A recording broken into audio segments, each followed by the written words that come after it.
Jay, you're too funny. Get out of here. Jay's just in the comment section. Ha! First. Thank you to everyone that is here today. I'm glad that we're starting off, on a silly foot. How's everyone doing? Can you hear me okay? Yes, maybe so. Let me know if I need to change any of my audio settings. Hopefully this is working all right. Hello. Can everyone hear me okay? I'm worried that you can't for some reason. Hello. Aries the fairy. That is a very cute name. Okay, good. I'm glad you can hear me. The little there's like a little sound bar at the bottom sometimes. Hello. Um there's a little sound bar at the bottom. I don't know what to do with my hair today. It's really fuzzy. I tried a new shampoo and I feel like it just looks like one giant cotton ball. But I'm glad you can hear me cuz it's working. Great. Awesome. Hello to everyone that's watching. Thank you for coming today. I hope that the later time is better. Thursdays are just the days that I have childcare. Mondays and Thursdays are the days that I have people that can help watch my son. And right now he's taken a nap, but it's been a long day for all of us. But I'm hoping that having variable times on Thursdays will help every person that can't come to a reading be able to come to a live stream thing. So yeah, anyways, this is my first time seeing you live. Oh, hello, Norine. I am here. Oh, thank you. I'm really glad that you like my glasses. These are old. Um, so when I actually got these glasses, I've been blind for a while. Not well, okay, technically when I'm driving, I have to wear my glasses, but I was a teenager and I was like, I want contacts.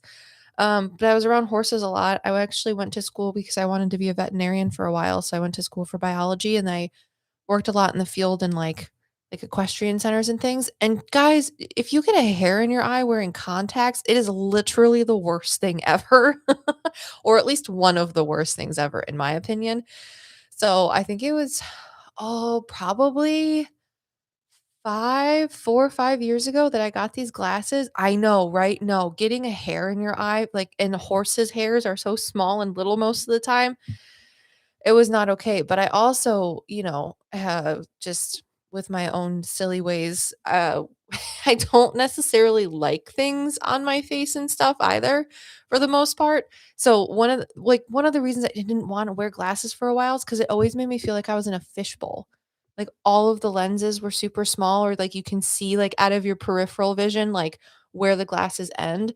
So when I went in to finally get glasses to stop paying for contacts and hopefully stop having things go in my eyes, I specifically told the lady, I was like, I need something that has large lenses so that I don't see where the edge of the lenses are. And I also like think of it as like hipster cottage core girly girl. And she's like, I have the exact frames for you. And then she showed me, and I was like, oh, those are too expensive. She's like, I'll give you a discount because you just graduated college. And she was so, so, so, so nice. So I appreciate that everyone likes my glasses. Plus, when I was in college, I got made fun of because no one could see my eyebrows because my hair is so light. I literally would have people come up to me like, you got no eyebrows. I'm like, I do. They're there. You just don't see them. So with these glasses, the illusion of an eyebrow. Anyways, just thank you for everyone who is here listening to my silly stories. Today we are going to do live stream readings. If you're interested, I always forget to do this. If you're interested in a live stream reading, let me post the link where you can purchase one. They're just like mini readings. So if you've never had a reading before or you're wondering how readings with me work, this is a good way to watch and see how they go, as well as have like a mini reading with me at a smaller price than what a private reading would be. So we're going to do that. Let me find my little link for everybody because I need to learn how to promote myself better, which is just a silly thing. But we're also, if you have like spiritual questions, or if you watched a video recently and you have questions, this is the perfect time for you guys to ask me questions that you are wondering about, like what is it like to be a psychic medium, things about your psychic abilities, maybe your spirit guides. I do want to do a updated video soon um on spirit guides because my perception and things like that have changed since that original video went out. So if you have questions like that, but those are all of the things that we're going to talk about today. Maybe some funny pet stories because I've been doing a lot of pet psychic readings again lately. And I just love animals. I think they're so funny. I just posted a reel today too about a reading that I had recently with this little tiny Cheweenie who I talked to that had been passed in a medium reading. This lovely human being booked a pet psychic and medium bundle reading with me. So we got to talk to their cat who was alive, but also this Cheweenie who was passed. And it was just the funniest thing ever. So also, if you guys are watching right now and you haven't liked the video, please like it for me. That helps me a lot. Helps YouTube tell people that helps YouTube tell YouTube that people like this video. That helps me. So, let me see. I'm gonna try and go up Groovy Scrunchy. Thank you. I bought this a while ago and I really like it. I'm just keeping it on me for emotional support right now. Okay. Let me see. I'm gonna go back and see what questions we had. So Dog Lover said we had a reading a while ago, 3-ish weeks ago. Oh, and you described my spirit guide as a Buddha looking guy. And I did a meditation trying to meet my guides, and Buddha head with an indigo blue aura showed. That's so cool. That's so interesting. And that's Dog Lover who said that. Because when I do like, I don't specifically do spirit guide readings necessarily. But if you ask me in a private reading about spirit guides, I'm not gonna tell you no necessarily. Because if I get information, I'm not gonna withhold that from you. But what I usually tell people is the way I perceive your spirit guides is not necessarily like literal, it's more figurative or symbolic. So if you ever perceive your spirit guides to look differently than what I say during a reading or anything like that, then please let that take precedence over anything that I say necessarily. Because I feel like people telling other people what your spirit guides look like indefinitely is kind of like someone that has never met your mom telling you exactly what your mom is like. And you're like, you don't know my mom, like that relationship is very sacred. It's very spiritual. It's very between you and them. However, the caveat that with that is that like the their characteristics or their personalities will usually be the same regardless of what medium you have a spirit guide reading with, because every medium will interpret your spirit guides a little bit differently. It's unique to their own psychic abilities, etc. But that's why I tell people to let whatever you perceive take precedence because it's not necessarily again like concrete rock solid, unlike if you're talking to someone who you physically knew, like a grandparent or a friend or a family member that passed. Those things, those physical characteristics you know about. However, with spirit guides, they're more spiritual beings than actual physical people. So when a spirit guide tells me something about themselves, it's more indicative of who they are and how they help you and their relationship to you than necessarily exactly what they look like. But their personality should be the same. So if you want to sit down and try to do a meditation or just sit and ask your spirit guides questions and you feel like, for example, if you had a reading with me like Dog Lover did, you feel like you perceived information about them, like their personality, their quality traits, if you will, or character traits, then that should help you discern who they are, not necessarily based on what they look like, but who they are to you and how they help you. So their personality will be the same, even though different mediums and yourself can perceive them to appear differently. So that's really cool, Dog Lover. I'm excited about that. It's cool that they gave you the same sort of information from the reading, but then like added their own twist to it with like the indigo blue aura. That's pretty cool. So, okay, let's see. Da da da. Norine says, I purchased a general reading, but I'm realizing I need a pet reading too. Oh, next time. Okay. Noreen, though, I do think that you asked in your comments when you purchased a reading with me if you wanted to ask like a question about your pet. So if you want to ask like a question or two, that's totally okay. I'm not going to tell you no. But I do appreciate if people can support me by doing both readings, like if you really want two readings.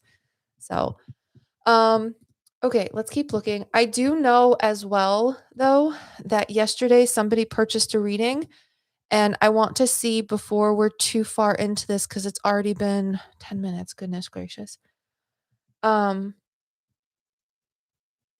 oh, Noreen, you already purchased a reading yesterday. That's where I got. Okay, never mind, never mind. Now I know why I understand your name. Okay, so Noreen is first with readings. So, um, and then we're gonna move on because one person next just also purchased a reading too. So let me see. Ari Virgo, hang on to your question and ask me again in just a minute because I want to make sure I get to people that pay money, but I also want to answer your question about the spiritual reason we get sleep paralysis. Um, will you bring back reaction videos? I really want to. I just need to find more people to react to because I want to kind of broaden my horizons a little bit. But that is a really good idea because I will be going on maternity leave in like 2.5 months. And I think doing a reaction video for maternity leave would be really good. Um, let's see. He's the one that you told me my boss is a Stanley from The Office, which is facts. That is so funny, dog lover. Okay. Cool, cool, cool, cool, cool. Just trying to make sure I'm doing all of this. Fur 15P says, "Hi Olivia, I had a reading with you. I remember you telling me about a white dog that will be coming into my life. However, she/he has not appeared yet, and I'm constantly waiting." Oh, well, okay. Before we move on to Noreen's reading, I will answer your question real quick for 15P. So when it comes to future things are never set in stone. They do have the ability to change because you have free will. So when it comes to the little white dog that I talked about, or a white dog, I'm not entirely sure how long ago our reading was, but that may be something that's more into the future. And I wouldn't get too stuck on it being necessarily a white dog, but if there is a dog that comes to you in the future, that is probably more indicative of what can happen than really putting like the details on it, if that helps you. So I don't want you to focus on it too much, and necessarily more just let it happen, but in more organic ways. So I hope that helps. Okay, Noreen, thank you so much for purchasing your medium reading with me, and I'm glad you're here. So Noreen says, "Hi, I've been watching your paranormal investigations for years or a year, and I'm so excited about this. Please let me know whatever I need to." Okay.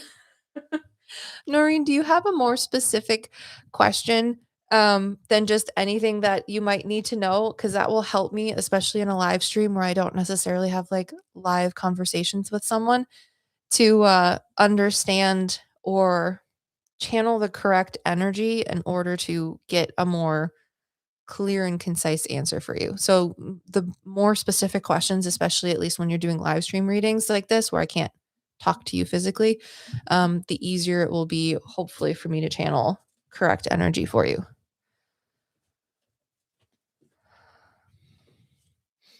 Maybe about relationships in my life, but also my grandma passed a while ago, and I'm hoping she's okay. Okay.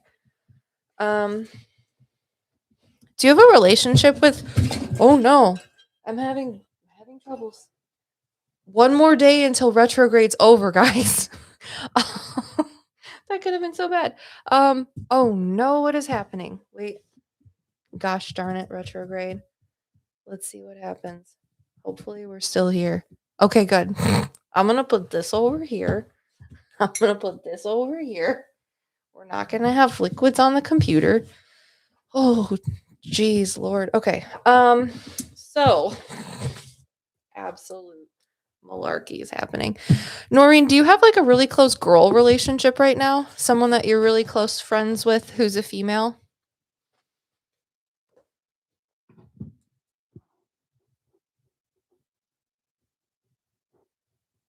I'm just writing down your name so I don't lose track of readings. I has a few. Okay. There's one who's super sassy. I feel like she might have darker colored hair. She might tan or have tanner skin. And she is just like a girl boss.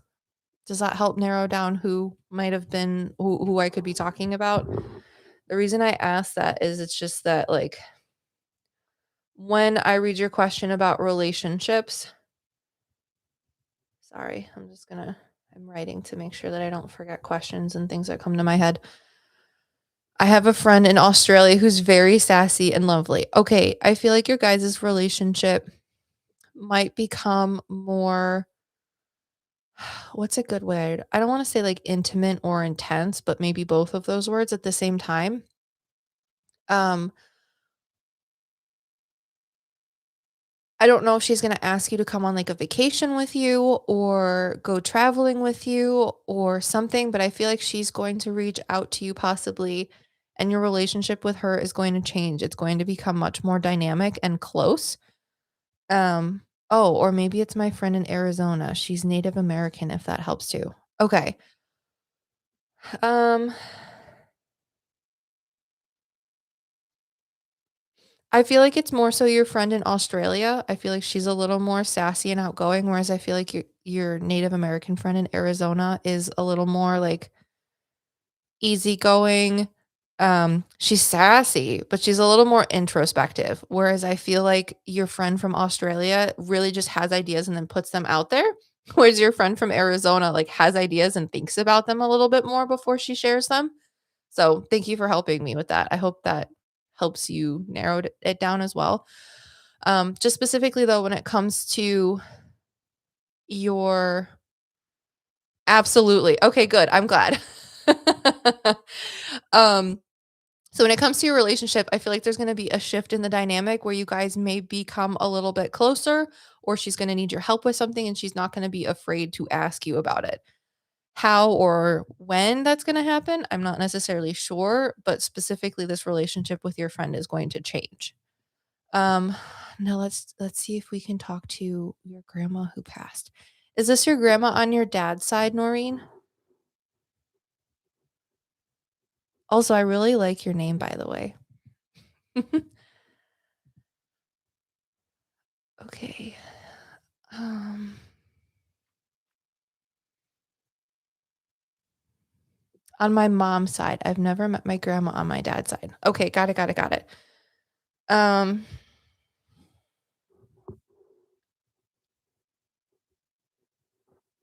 do you know if your grandma on your father's side is past, Norine?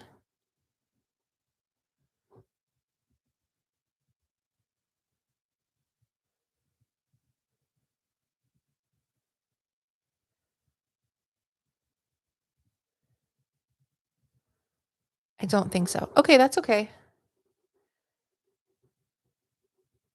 I'm just writing things down because I want to make sure I answer your questions as well. So I'm kind of like multitasking questions. Um, okay, good. I'm glad people can hear me. Okay, so with Noreen, may I ask if you have a brother? I ask souls to tell me things that I wouldn't know in order to validate that they are who they are, that I'm channeling them correctly. Because there is a woman who steps forward. Well, there's two. There's one who I feel like is on your dad's side. I'm not sure if she's a grandmother or a great grandmother. Um, but I don't have a brother. But if I did, I wouldn't know about it. Okay, that's all right. um, I've never actually met my father. Oh, okay, got it, got it, got it, got it, got it, got it. Okay, well then let me just tell you the information that I'm getting first from whoever this woman might be that's connected to your dad's side. And again, I do want to preface with I can be wrong. I am a psychic medium, not a like I feel like a lot of people think that just because you're a psychic medium, you can never be wrong or not get anything wrong, but that's entirely not true. I'm still a human being and I'm far from perfect. So I just, if something seems wrong, I'm not going to argue with you and be like, I am totally right. Cause that's just not how it works. But when it comes to this other woman who's stepping forward, it's okay if we don't know who she is. I just feel like she could have been on your dad's side. Um, Are you thinking about, like, changing your career, or was it really hard for you to get to where you are in your job today?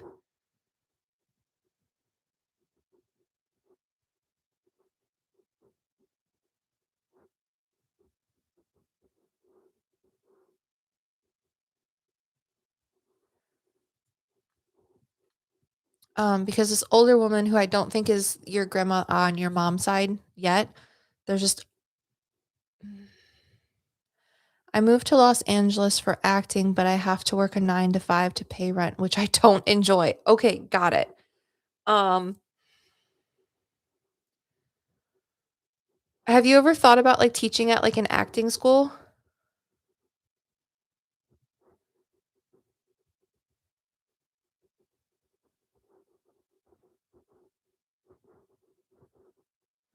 Because there's just this woman, she's talking about your career, and she says that you're working really hard to try and get through things, but you're not necessarily happy with it, and that's why she's stepping forward because she wants to talk about your career with you. I just had that thought this morning, actually. Okay. All right. Well, good. So whoever this woman may be, and I have just to clear and give some information for people that are watching outside of your reading, and on the replay.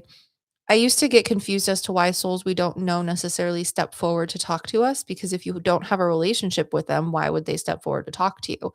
And over the years of doing professional readings, I've been educated that the reasons souls who step forward that you don't necessarily know or didn't have a relationship with, the reason they do that is because they have less spiritual bias, meaning that your lives' paths haven't crossed, meaning you either didn't live at the same time or you didn't know them or your relationship was very short with them. So because they have less spiritual bias, they're therefore able to help guide you more in your life. So whoever this woman is, she has like a very like no nonsense attitude. She's short. She's like a medium build. I wouldn't say that she's chubby, but she's more of like a medium build, kind of like when you get older and you get a little bit bigger. I feel like her hair was sandy, like sandy brown, and maybe she dyed it until she got a little bit older, but it's shorter and it's curly. I feel like she would have had either hazel or green or like light brown eyes. And she's very like she's just stubborn and she works really, really hard. I feel like she probably she's someone that you would think was like an ancestor or past family member that like immigrated to America, or they just lived a rarely really like hard life. So I feel like she probably grew up around like the depression era and then maybe passed in like the 80s, maybe 70s or 80s, if that helps you to figure out who she might be on your family. She sounds like exactly what I need. Okay. But she is on my right-hand side, which signifies that she's in heaven or spirit, and she is I feel like she's a part of your family somehow, even if you don't know her. But she just wants you to know that she's there and she's helping you through your career stuff. Is there like a man in your life who's like a manager or someone who you've talked to or someone who has connections within the acting world? I feel like he's tall and thin and he's kind of silly. I mean, not like he's not silly. She just says from her more like conservative perspective, she thinks he's a little um like feminine or girly kind of. I mean, he takes himself very seriously. She just says that he takes a lot of pride in like his appearance and how he presents to people, and she thinks that's a little silly. Um, is there anyone like that when it comes to your career or your acting career or someone who might be in like a teaching aspect?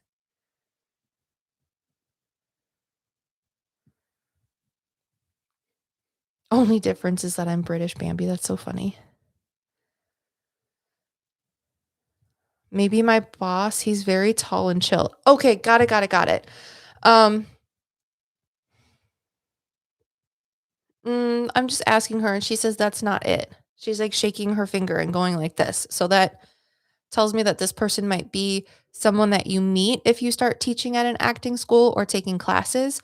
Now, again, the future is not set in stone, but what I'm shown future wise is that if you look for a school for acting, you may start out as a student, but you could end up being a teacher very fast. And the people that you meet through that school could help you with connections into moving into more of a small to steady acting career. So that's really just what this woman wants to talk about. Um, do you have a cat too, Norine?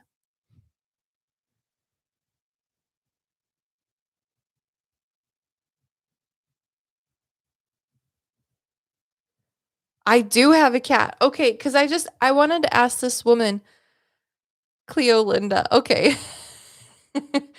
Um, I wanted to ask her, I'm like, "We don't know who you are. Am I crazy? Am I actually talking to you?" And she says that you have a cat and you spend too much time with your cat.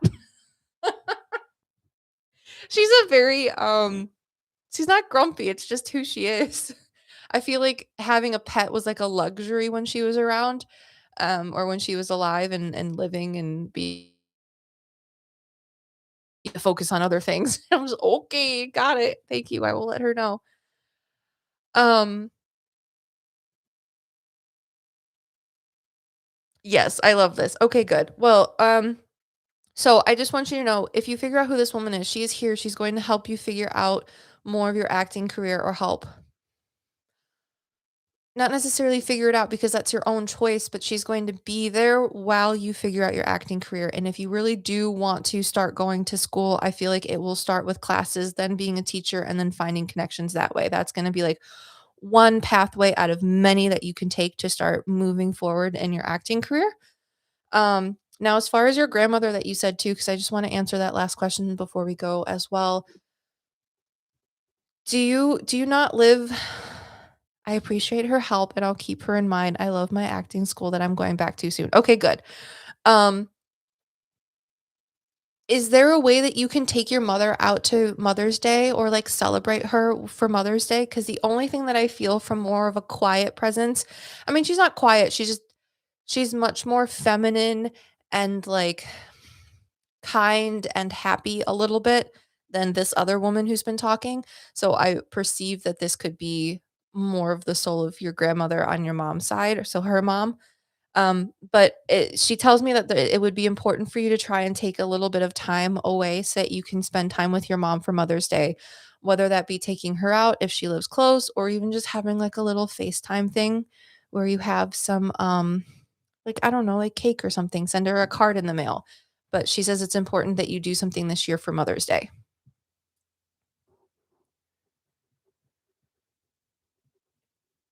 So I hope that answers your questions. You have a sassy friend who your relationship is going to change with. You should go back to acting school because it should help you with connections possibly, and take your mother out for Mother's Day.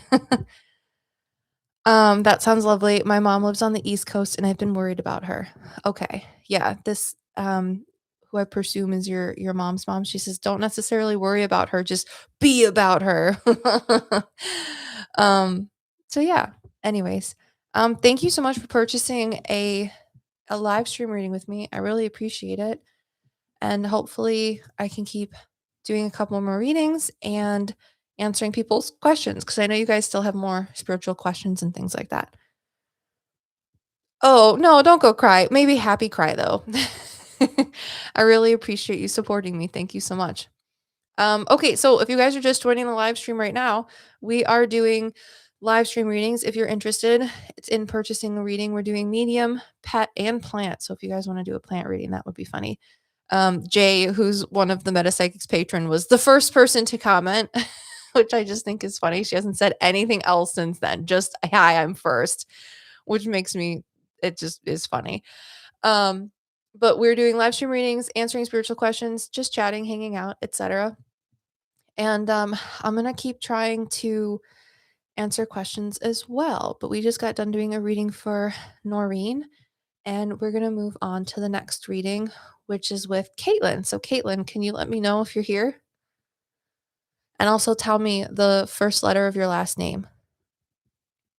Hi, Liv. It's my first stream. This is so cool. Hope you have a good stream. Thank you. I appreciate that. I've been trying to do live streams more. I was like MIA in like January and February, I think, because just so many things was happening and everyone was sick. But I've been trying to do more live streams, especially before I go on maternity leave. Someone had the great idea of doing reaction videos again. I do want to do that again. If you guys have specific content creators like that do like paranormal or what is it called? Like urban exploration, please let me know in the comments. I'm going to try to I'll try to take your stuff into consideration when I do another reaction video. The only thing with reaction videos though too is like um making sure that you can get the video to actually, like, react to, which has been a little bit hard lately. So, Project Fear. Okay, let me let me see. I got a sticky note. Okay, cool, cool, cool. Kit Kat, I see you. Thank you. My last name starts with an S. Perfect. Need you to watch Really Haunted. I'm so curious about his situation. Okay. The other thing too about like reaction videos and stuff though lately is there's so much AI stuff going on, and I really am just human. I don't know. I feel like it's really hard to try and do reaction videos sometimes with things that can be like fabricable, if you will. That's a word my husband uses. So, okay, Caitlyn, I hear you. Caitlyn is here and she purchased a pet reading, which is super great. Ooh. Okay. So your saddle is gray and white-ish with a white patch on his back and piercing green eyes. So I assume that saddle is a kitty cat. So let's see. And like the way that you describe him, that he very much enjoys you as well. Like what I think Caitlin, you should have taken this and like you should make like a dating app for saddle, gray and whitish with a white patch on my back and piercing green eyes. Yes, he is. I love it. Okay, so your question was or is he happy? Does he like the new house? And what is his favorite thing? Okay. Um, does Saddle live by himself or has he ever lived with other cats or animals?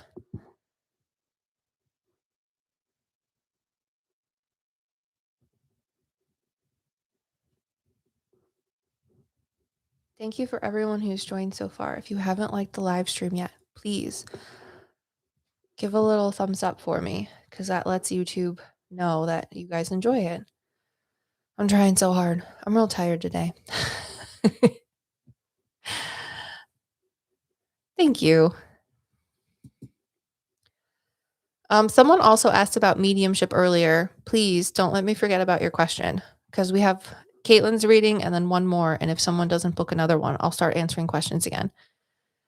He would love that he has a brother that looks like him, and we currently live with another cat as well. Okay, good. Because he's talking about another cat that he lives with or another animal. And I just was like, okay, I just want to make sure that, there's not other animals that I need to talk to. Um, Has he been a little bit skittish since he moved in, or was there, like, maybe a couple days or a couple weeks where he was skittish when you first moved into your new house? Because he's telling me that, he's been a little bit he was a little scared at first, but now he's becoming, like, more bold and brash, if you will. And this other cat that lives in the house, has encouraged him a little bit. I feel like this cat has been nice to him, but also has been picked on him a little bit and was like, "You're being a baby, it's fine." Um, Jess J says, "Really Haunted is about his house and him, and it's so active. There is no way it's AI for sure, but I wonder if he has an attachment, ETS, or lost souls. It's crazy. He posts at least 3 times a week." Okay. Kit Kat says his brother was more skittish. Okay, got it. Got it, got it, got it, got it, got it. Does he wait, you said he had a brother that looks like him, right? I'm trying to find it. He has a brother that looks like him. Okay, got it, got it, got it. What is his brother's name?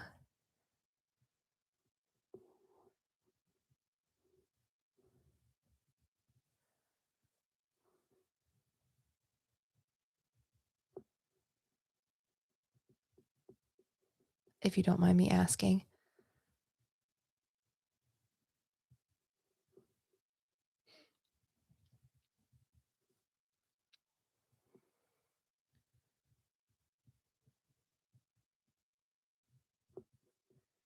Both my boys have been more bold and brash. His brother's name is Trooper. Oh, that's so cute. I have a pony named Trooper, so I'm partial to that name. But Well, that's cute that his name is Trooper though, and he was more skittish. Okay, so I may have been talking to Trooper or Saddle was showing me Trooper, um, from his point of view. So I just okay, got it. Well, either way, they are both acclimating to their surroundings very nicely. Is the other cat that lives with them like all black or a dark color, like a solid color?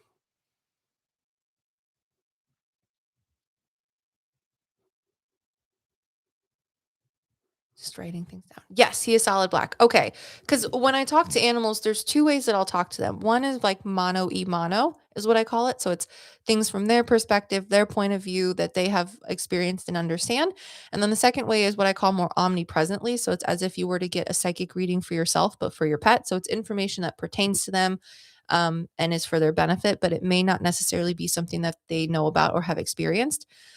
So I feel like I'm like, like cat level to the ground and I can see that there's like this hallway that's really fun to run down. I feel like there might be a window on my left-hand side. I don't know what that hallway might be. Maybe it's just like a window in a room that leads to the hallway. But I can see a black cat and the black cat kind of talks a little bit of schmack, if you know what I'm saying. Like he's not mean, but he's a little bit like snarky, I guess is a better way to talk about it. Um and then I see another cat that looks like me, but was a little more skittish. So, okay, so Saddle's talking, but he's talking about his brother. Okay, it makes so much more sense. Because I get thoughts, images, feelings, and emotions that I recognize as not my own. So it's kind of like if someone were to ask you a question and then you answer with sharing a memory or like a thought or thing that you've experienced on a projector screen, but like with no sound. You just feel the emotions of things. Um, Kit Kat says there's a hallway they love to run up and down. There's a little alcove on one side. The black cat definitely can be a little bit of a bully. Okay.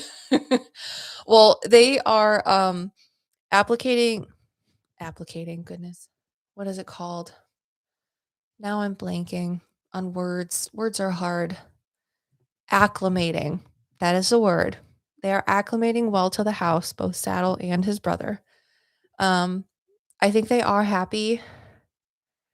Do you only give them crunchies now, or have you stopped giving them so much wet food?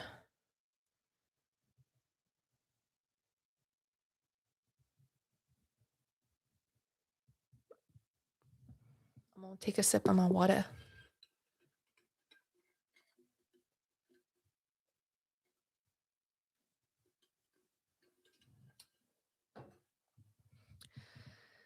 They have a mostly wet food diet. Oh, okay, so then it's the other way around. Um, I feel like they might wanna have a little bit more crunchies. And it's more like, you know how sometimes you have a craving for something like potato chips, and it's not necessarily because you wanna eat potato chips, but because you like the crunchy sensation of whatever it is, like pretzels or, something crunchy? Um, they're just talking about how they want a little bit more, like, crunch. Even if you give them, like, crunchy treats maybe. So, crunching is really good for their teeth. Unless you're my cat Sniffles and she just unhinges her jaw like a python and just shovels it in and swallows it whole. She's a stinker. Um, I will definitely give more crunch. Okay, and then the very last thing was you wanted to know what his favorite thing is. Um, did you put, like, a new cat tree somewhere where he's, like, in a corner so he can see most of the room, but he's, like, in the shadows? Kind of? How long are you on? I was gonna go for, like, an hour or so because 'cause I'm tired, but, just until, people don't wanna do readings anymore and I've answered enough questions. Snake cat lol.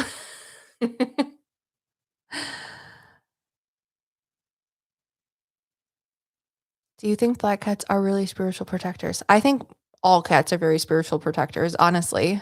I don't think there's a I think the people that have made black cats more spiritual is just, like, because people like black cats or they're like, "Oh, they're more mysterious because they're all black." I think, like, the stigma that has been associated to them is more human, than anything else, but I do think all cats, regardless of color, are very spiritual. Unless they're an orange cat, then they're just, like, the most spiritual because they're so derpy. Kit Kat says, "That is Trooper. We just moved things around and he likes to sit on the cat tree that's in the corner now." Okay, got it. And then do you have a mouse that if you hit it, it makes noise? Like a cat toy, like it like squeaks or it goes pink pink? I don't know. There's some sort of noise. Orange means one brain cell all. I did a pet psychic reading for a family one time. And it was so funny. The lady who made a reading with me was at like she was a Stitch and she adopted three orange cats. They were all siblings, two boys and a girl. And they were like, I think their names were um like chicken, gravy, and like biscuits or nugget, gravy, and biscuit. And they were so funny. Everyone was just so funny. They all have bells on their collars. There isn't any mouse toys that make noise that I can think of. Okay. It's just that when I'm talking or I feel like I'm perceiving what Saddle's telling me, he makes me feel like there's one toy that he really likes the most. I don't know if it's a gray mouse or a blue mouse, and maybe he associates the jingle that happens on his collar when he hits the mouse to being a sound from the mouse. But he's just talking about how there's one toy and he hits it mostly with like his left foot that he really likes a lot because it just feels good in the paw, you know? Because I can feel it hitting my hand, and then I can hear, like, a noise when it hits something. So, um, when you just talk about, like, his favorite thing he's very, like, outgoing, Saddle is, I presume, based on how he talks. Does he really like to come up to you and, like, you'll talk to him, but he'll come up to you and make, like, a little noise to announce his presence, and then you'll give him some, like, really nice pets that are, like, all the way down his back into his tail?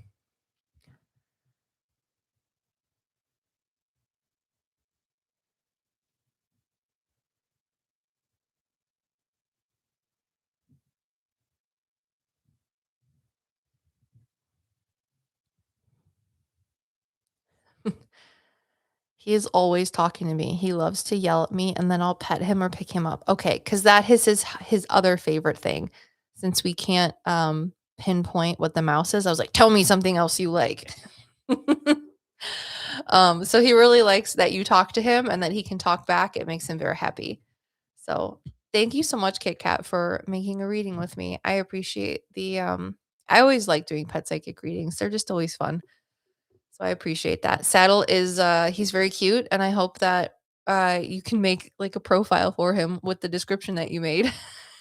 Wait, don't they have isn't it like Bumble Duo or something now? I saw a commercial for where you can like double date. You should make one for Saddle and then like a duo date for Trooper. That would be hilarious. Um Kit Kat says there is a toy that has a bell on one cat tree and he plays with that all the time. Oh, that's probably what it is then.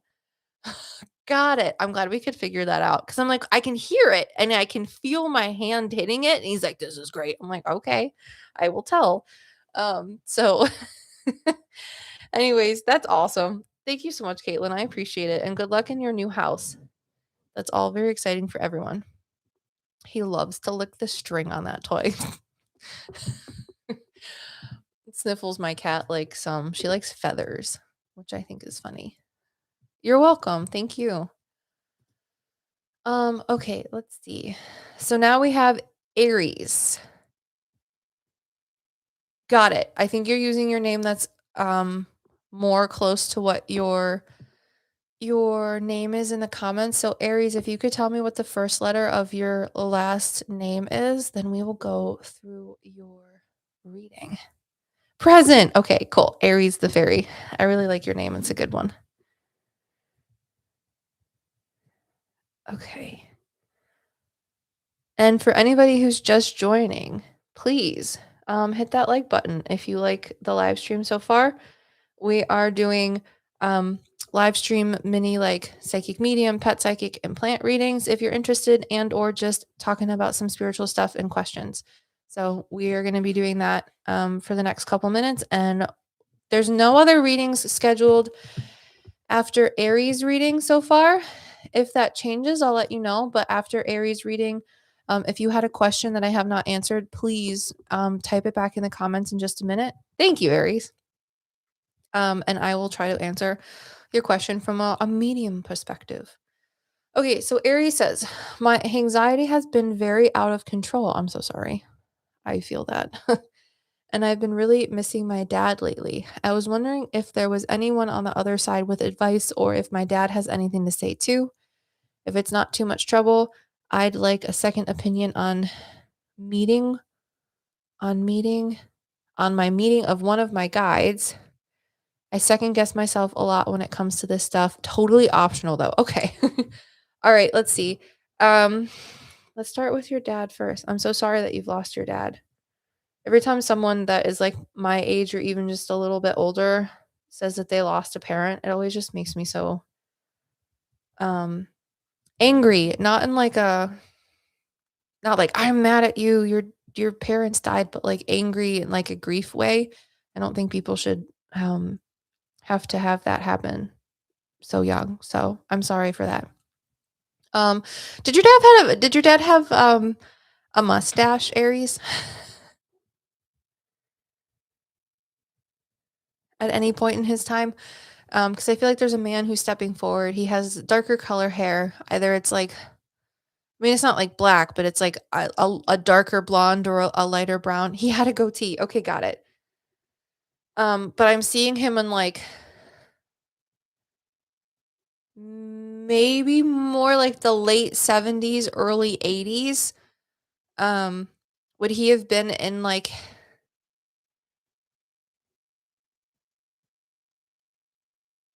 do you know if he liked like the late 70s, early 80s? Was that like his cool jam era?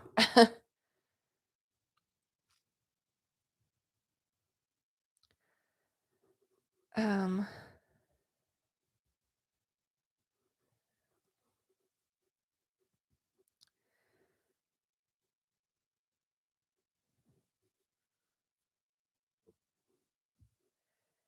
His music taste. Okay, got it. Because he shows me himself like I don't know if you have a picture of him, but there's a man wearing blue jeans. I can't necessarily see his shoes. I feel like he might have just been wearing like old sneakers, maybe boots.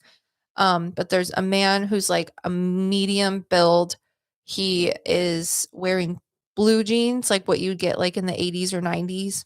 Mm, I would say more like the 80s, just like very standard jeans. But he's wearing a red and white shirt. I don't know if it's a baseball shirt or a sports shirt, but I feel like it probably was one that like buttoned down and it's short sleeve. And he has one hand in his pocket. And I feel like there's like a garage or a building behind him.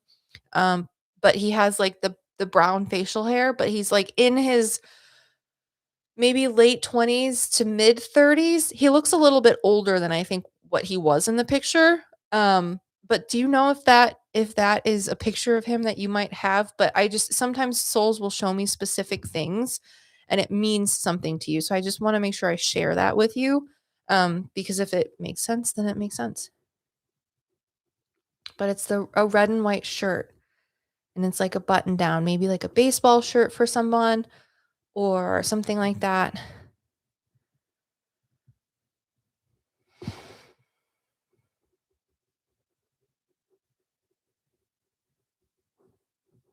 And souls will show themselves to me too during a time that they may not necessarily have passed, but that they felt most comfortable in. So he might have just thought that he was the coolest when he looked like that, or was that age. I don't think he has a bald head. Did your dad have a bald head?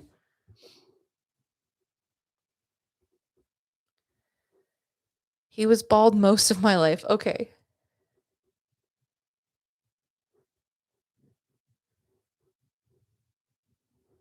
Have you ever seen him with a picture where he did have hair?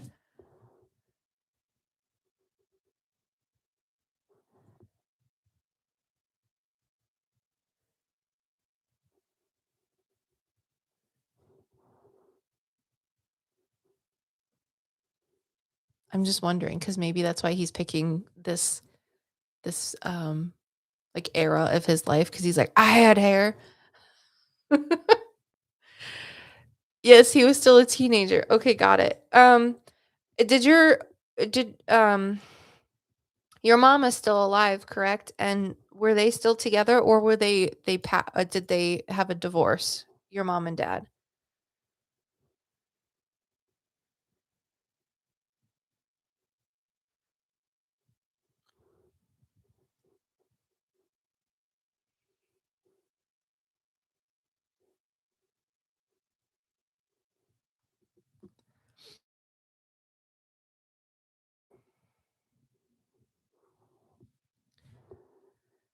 He shaved his head. Yep, my mom is still alive and they were still together. Okay, got it. Because when I asked about the hair, I was like, "Why aren't you showing me without your hair?" And he basically just said, "I had hair. Don't let your mom tell you otherwise." Like she would razz him about not having hair. He's like, "I did. I did." Anyways, so that's why I brought that up. Did he pass from something with like his chest or his lungs?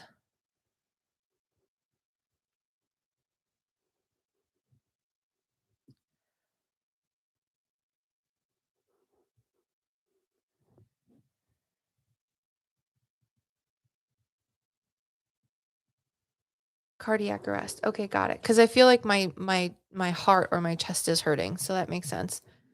Um, is there like family drama going on right now? And you don't have to tell me any details. He just makes me feel like there's family drama that's been stressing people out.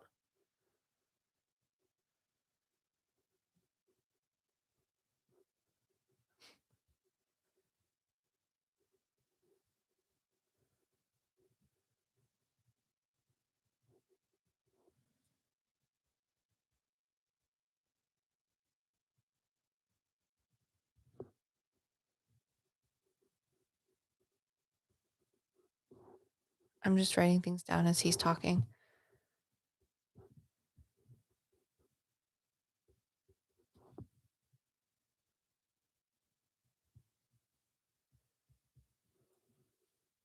Thank you for everyone who's joined today. I appreciate it.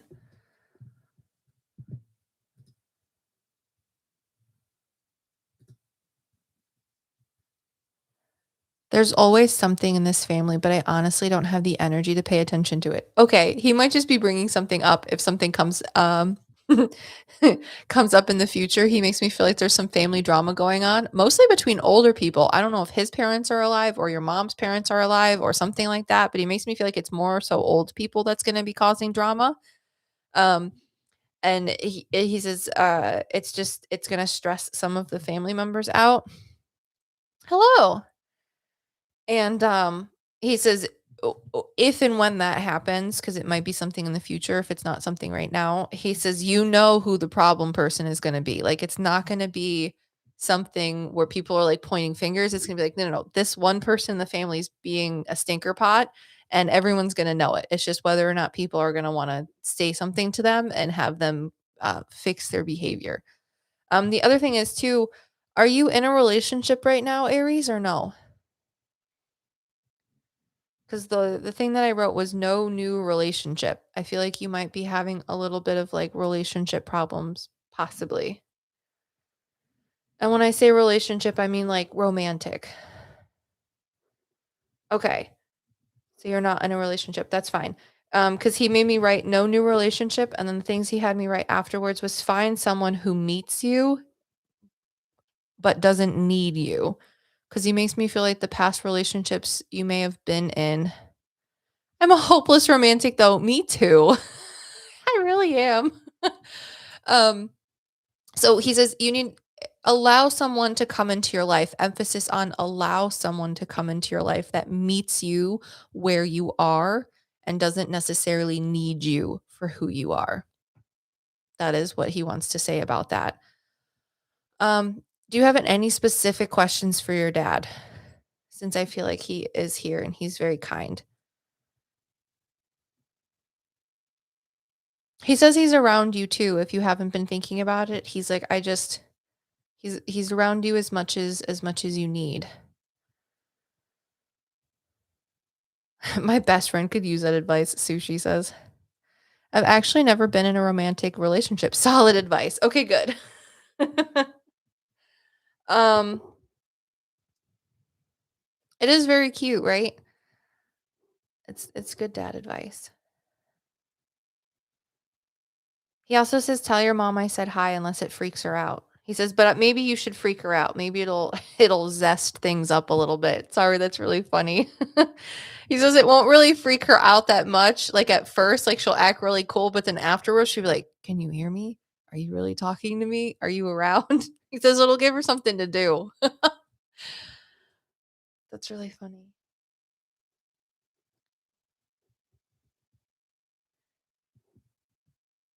Zest it up, that's fun.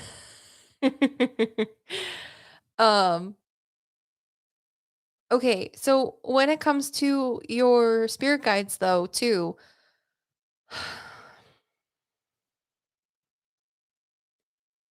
it's hard for me to what's his thoughts on her boyfriend?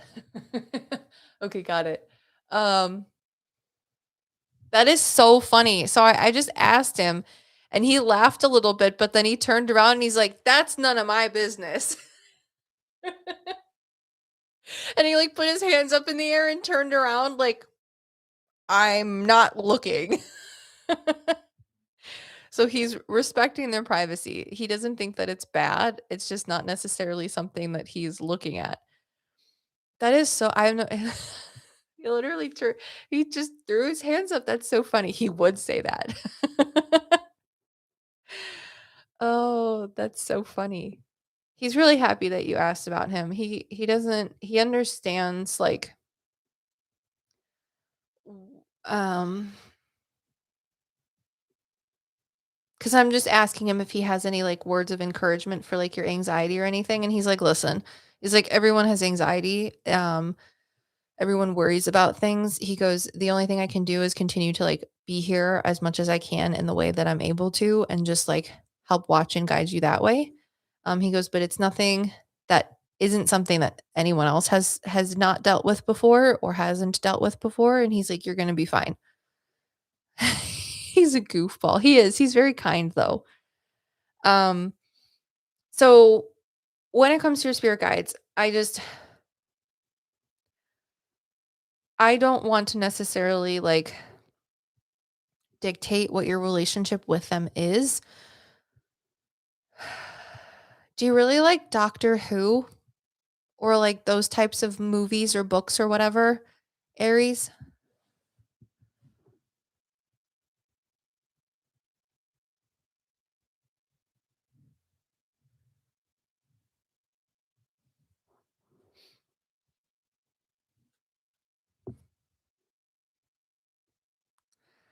Nope, never watched. Okay, that's all right. I'm completely wrong then. I just I want you to take your experience with your spirit guides for what it is. If it makes sense, great. If it doesn't, that's okay too. It either won't make sense or it will make sense later. Whatever experience it was that you had. Um, I second guess myself too when it comes to my spirit guides. That's something I've been writing about a little bit on like the Patreon life updates. If you're interested, PsycKicks does have a Patreon, and every other week I write little like bi-weekly life updates about stuff that's going on. I know some mediums on the internet are like, I just sit down and talk to my spirit guides. And I'm like, I wish I could do that because that's not how it works for me. When it comes to experiences with your spirit guides, I would say hindsight is always 2020. So if you feel like you experience something with them, whether they tell you something or they sit down with you, that validity of that experience either will just be what it is, or down the line in the future, something will happen that will validate that experience for you. So I would just say don't put too much pressure on whether something is or isn't true. Just sit with it, accept it, and then if it's meant to be more for you, it will make itself known and like solidified in the future. I hope that helps. Because it's also harder to like if I'm not talking to you through Zoom, like we're having like a conscious conversation, it's a little bit harder to give you better answers. And I don't want to tell you something that isn't true, or to the best of my abilities, I don't want to negate your experiences. So I hope that helps answer your question a little bit. Kind of. So I would just say let it ride. And I hope your anxiety gets better and your dad is around you. I love how you explain things, makes my brain click in place. Oh, thank you. I appreciate that, Skye. So thank you very much, Aries, for making a reading with me. And for the opportunity to meet your dad. He's a very cool guy. Yeah, that makes sense. I feel like they keep yelling at me to trust my intuition more, lol. Yes. And when they say trust, it doesn't mean like take your intuition as like like verbatim as like this is exactly what it is. Just like one of the things that's really helped me with like mediumship and spiritual things is for the things that you cannot understand, acceptance is key. So if you can't necessarily put one and two together or make sense of something, just be like, okay, I have this information. I'm going to sit with it and see what happens. If nothing happens, great. But if something does happen down the line, you trusted your intuition because you took note of it and then you moved forward. So Aries says, sorry. Also, the shirt could be merch for Indiana University. The colors are red and white. Oh, it could be. I would love to know. Okay.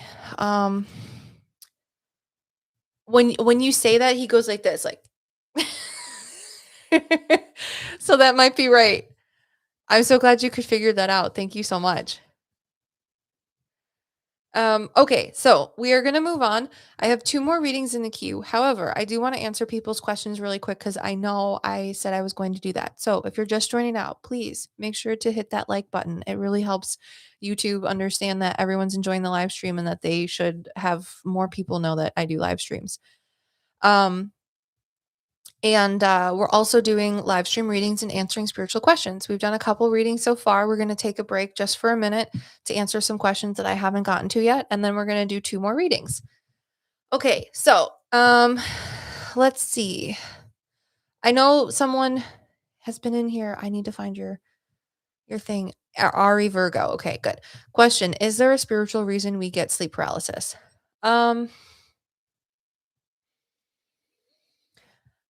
I think to answer that question is not necessarily something that's so straightforward.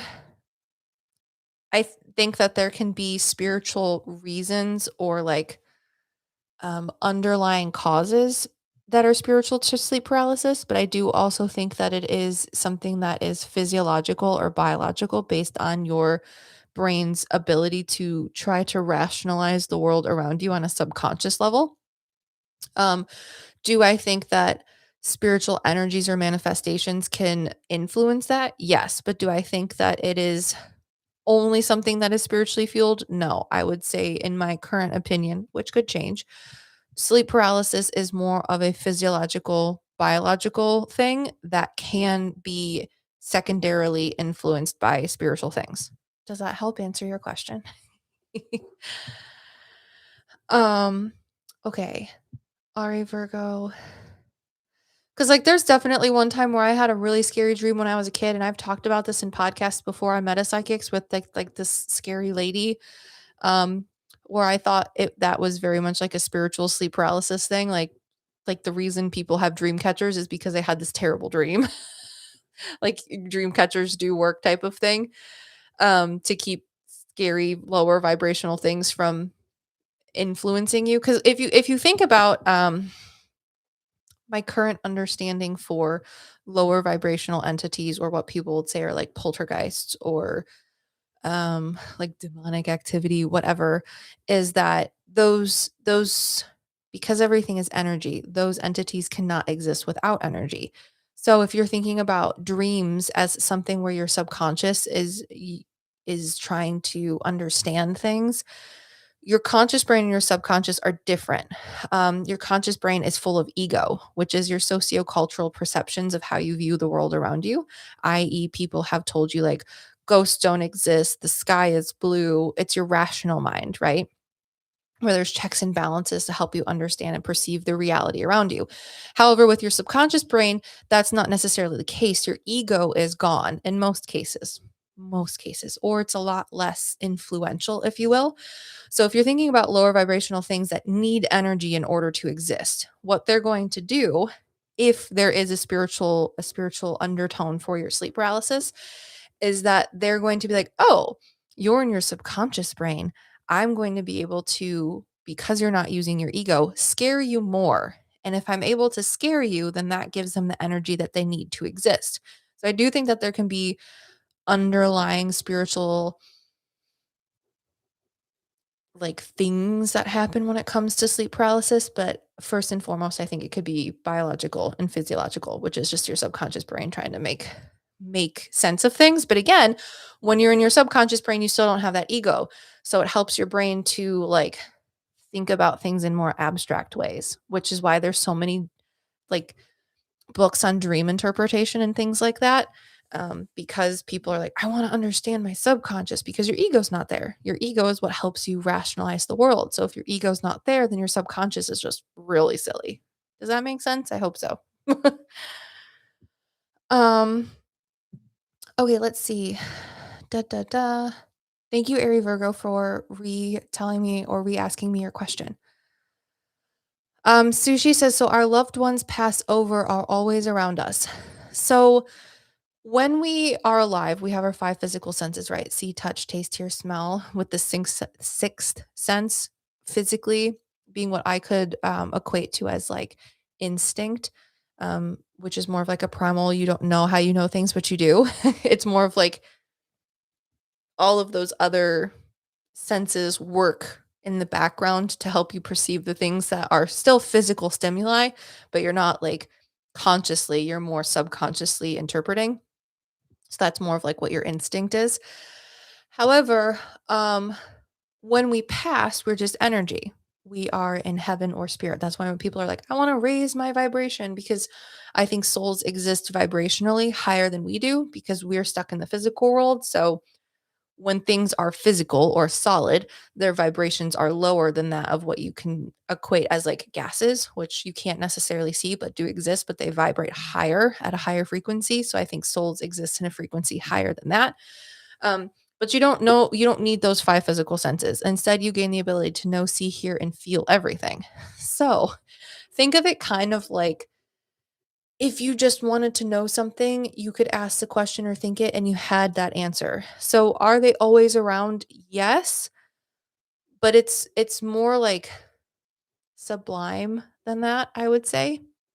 Yes, they're always around, but they do have the ability to be separate from you in a certain way as well because they exist up here and we exist down there. So it's more like if they want to be here, they can choose to be here because they existed here at one point in time or another, or at least view the physical world from wherever they are in heaven or spirit, whatever you want to call it. So they are always there, but they're also not. I hope that answers your question. So like the question with Aries' dad, like, does he know things about his wife's boyfriend? Yes. But does he also choose to not know things about it? Also, yes, because he still was a person and he respects people's boundaries. Um, okay, let me see. Um,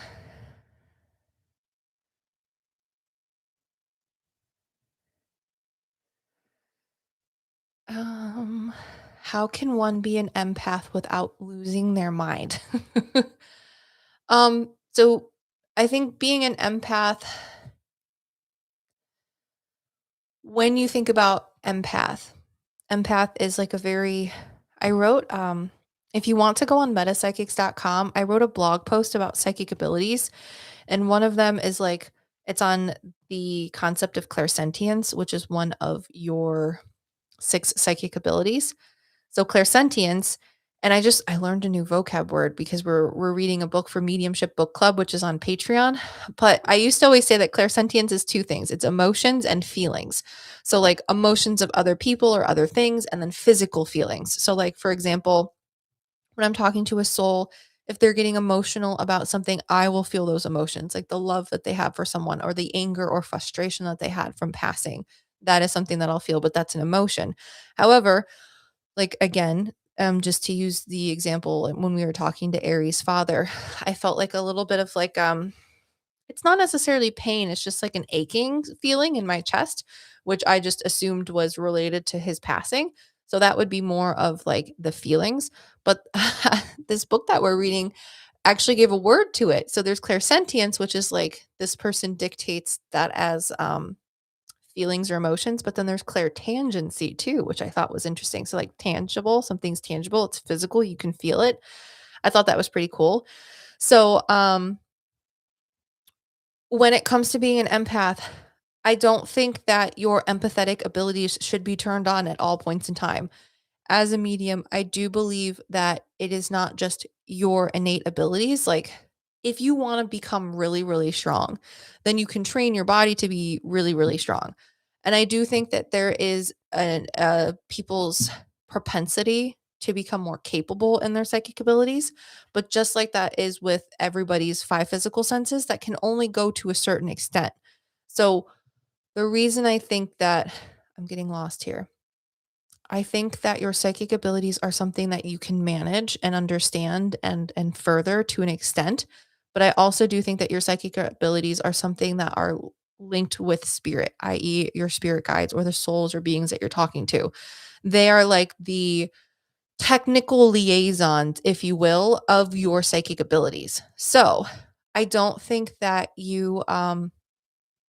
if you feel like your psychic abilities are too robust or influencing your everyday life, I think you should sit down and ask spirit, whether you know your spirit guides or not. You can say this out loud, you can write it on a piece of paper, you can think it in your head, whatever way works for you, but be like, hey guys, I need you to mediate this for me. I don't think your psychic abilities are necessarily as something just about you or something that you can control. I do think that your spiritual team, whoever that may be, help to be the middlemans or the mediators for those abilities. So I don't really experience like being an empath to the point where it um is influencing my everyday life necessarily. Um So I hope that answers your question, but I also might be not the best person to ask because I don't experience psychic abilities or mediumship that way.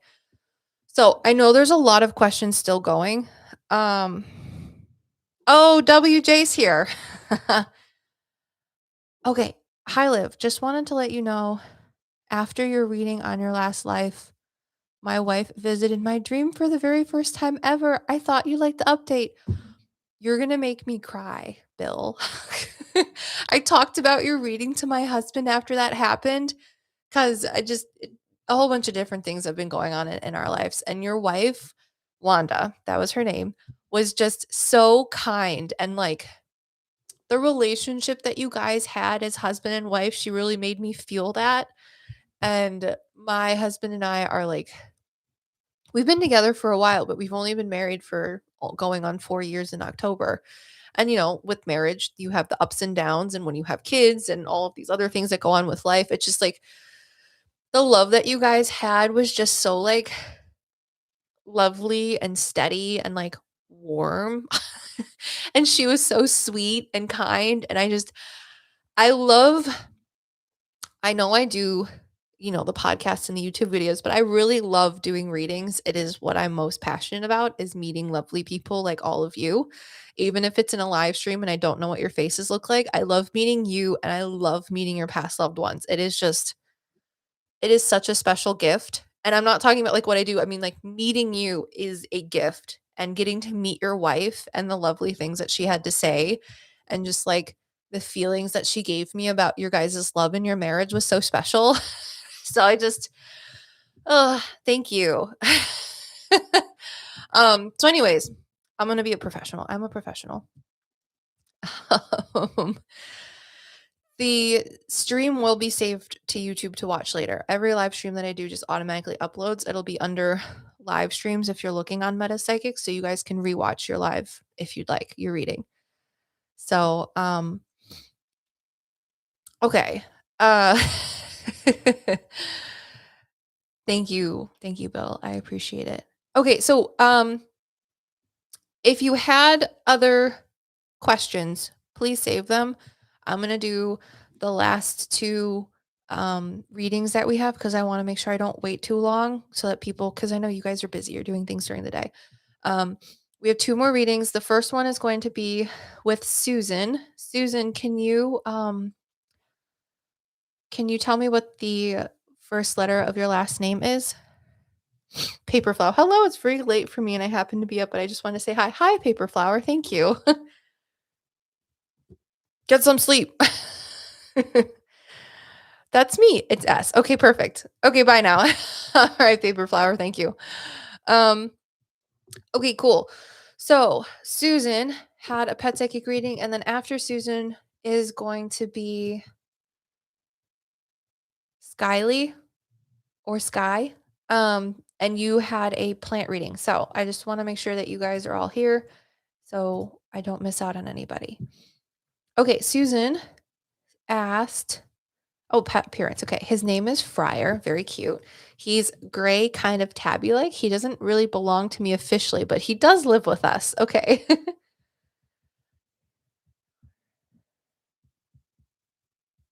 Sorry, I'm just writing things down.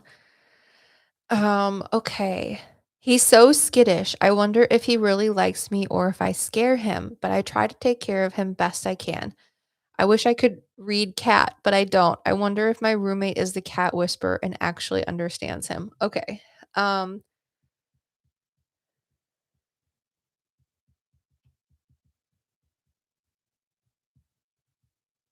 is Friar an outdoor cat, Susan? Oh, Frey. Okay, got it. Sorry, I'm ignorant. Ignorant. Is Frey an outside cat, Susan?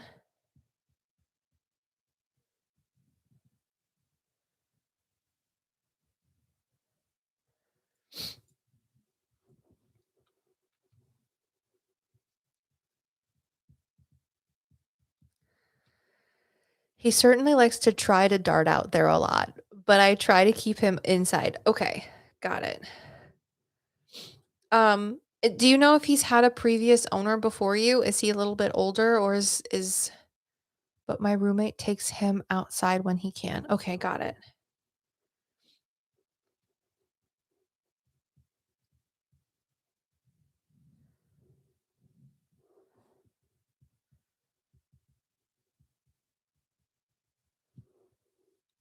Is Frey thinking how to phrase my thought? Okay. We shall wait. I'll try to answer another question. Dapt Babe says, "Have you ever taken a class on psychism or mediumship?" Funny enough, I have not. My mom is a psychic medium, and when I was about 13, 14, maybe 12, she started trying to understand her own mediumship as well. And she reached out to a couple people just to verify that she actually was a psychic medium. And that led us down a very large rabbit hole of yes, she is a psychic medium. Her gifts work very similarly to my own when it comes to like mental mediumship. And most of the things that I've learned is just from watching her do readings and exploring different ideas and topics and situations, etc., and remote viewings through work with metapsychics. But I am trying to learn more now. Again, on Patreon for Akasha Castle and higher. No, Cloud Plane and higher. We have monthly mediumship circles. And I've been turning that into a book club because I want to be able to explore more ideas of spirituality, mediumship, psychic abilities from other people's perspectives. And, just talk about that as a medium, what my impressions are of the way people experience things differently because everyone's experience is different, right? Um, and I'm hoping that that will be able to help more people who are patrons because my viewpoint of mediumship is very like tailored around how I experience it, but that's not going to be the same thing for everybody. So I'm trying to find ways to not only educate myself, but give other people more of a breadth of knowledge when it comes to how mediumship and psychic abilities can be perceived and experienced through different people. So I hope that answers your question. Um, Sushi says yes, he has had a previous owner. She left him to us when she moved because she lives with too many animals, so she asked us to take care of him. Okay, got it. Um, I don't know if he's ever been around an older man. That's why I asked if perhaps he had a different owner, but you're telling me that this owner was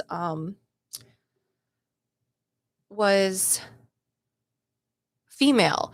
And he's telling me that there could have been like an older man that he's been around too. So that's that's what I was wondering about because he shows me an older man who he has been around, but I feel like he might have been outside with this older man. So I don't know if it's someone that he visited or someone that came and visited this other woman too, but he's talking about an older man. Let me see. I think the reason that was that Frey doesn't get along with other pets. He wants to be top cat or something else. And he has had a man that he's been involved with. What I think I know is that my friend's boyfriend bought her this cat, ex-boyfriend. Okay, so he could have even had an owner before that too. Okay. So um when it comes to Frey, he is a very soft soul. The reason he beats up the other animals or doesn't get along with them is because he doesn't feel safe around them. Um, he very much is like, how do I explain this? If it seems like he wants to be outside or if he does really good when your roommate takes him outside, it's because when he's outside, he feels much more calm. Um, it's just kind of in his nature. He really likes to be warm though too, because I feel like there might have been an older man that took care of him where it was very peaceful and quiet and they might have sat around a fire or a fireplace, if you will. Um, because he talks about wanting to be warm and that there's this older man that he seems or has had a relationship with. Sushi says, "Oh, that seems to make sense. My friend came out of an abusive relationship. Perhaps Frey also witnessed some of that." Yeah, for sure. I'm sure that they did.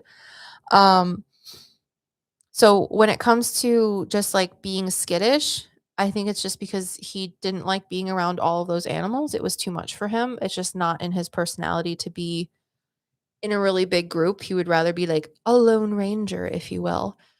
Um, And he does like being outside because it makes him feel more calm. You know how some people really like cities and some people would rather be in the woods? He would rather be in the woods. He does not want to be in the city. He does not want to go to parties. He just wants to be a fairy child, like playing with moss. Sushi. Okay, that makes sense. Um, do you have like a little basket or something that he can sit in a window? Or is there like a little ledge in a specific window that he sits in?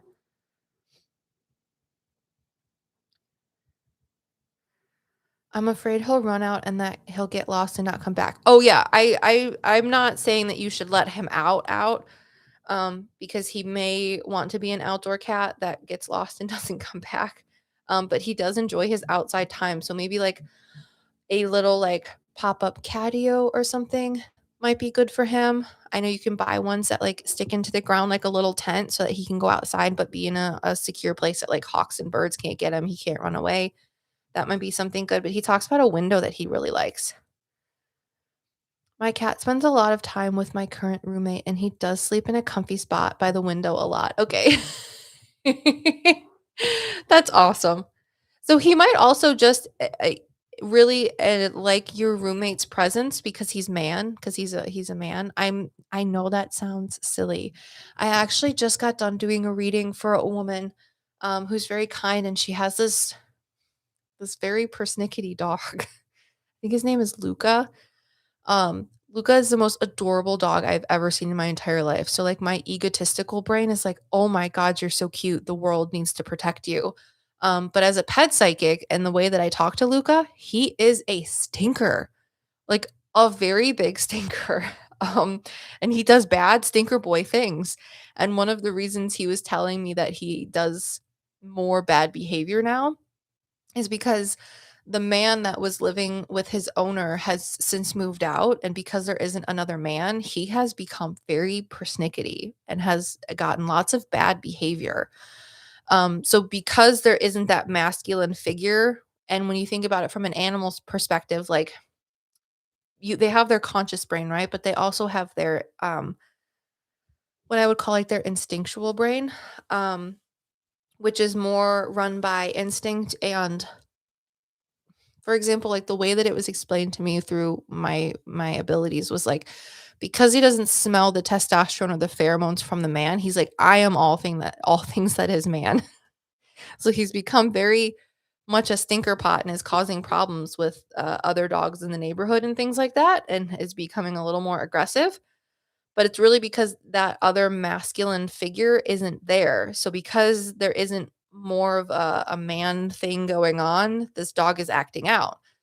So when it comes to your roommate, a sort of a similar thing applies of that his manliness is something that helps calm Frey down a little bit because he is instinctively a little more skittish. He's not confident. It may seem like he wants to be the alpha because he's in a like when he's in a room with other animals, but it's not necessarily that he wants to be an alpha. It's more that he's overwhelmed and anxious.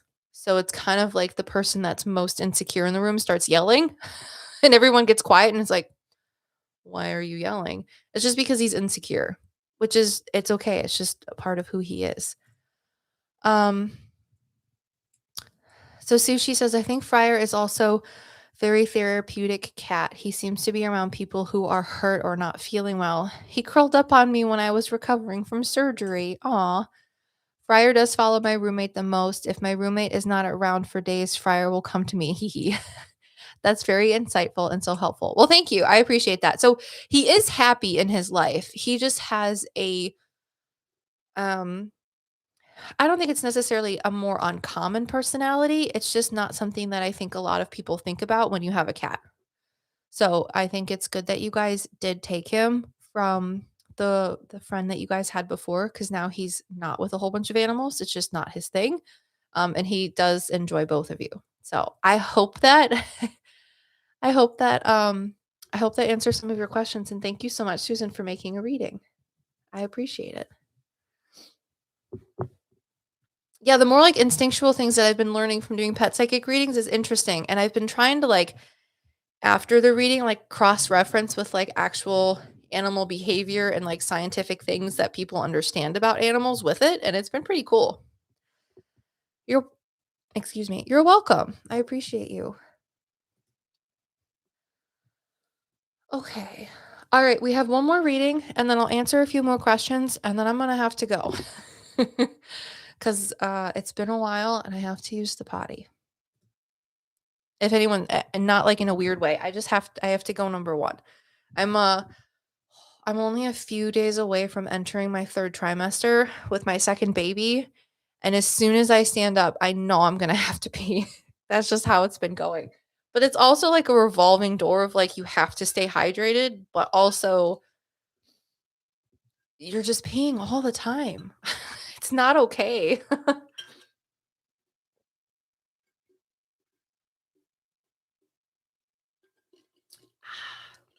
It tastes like a glacier.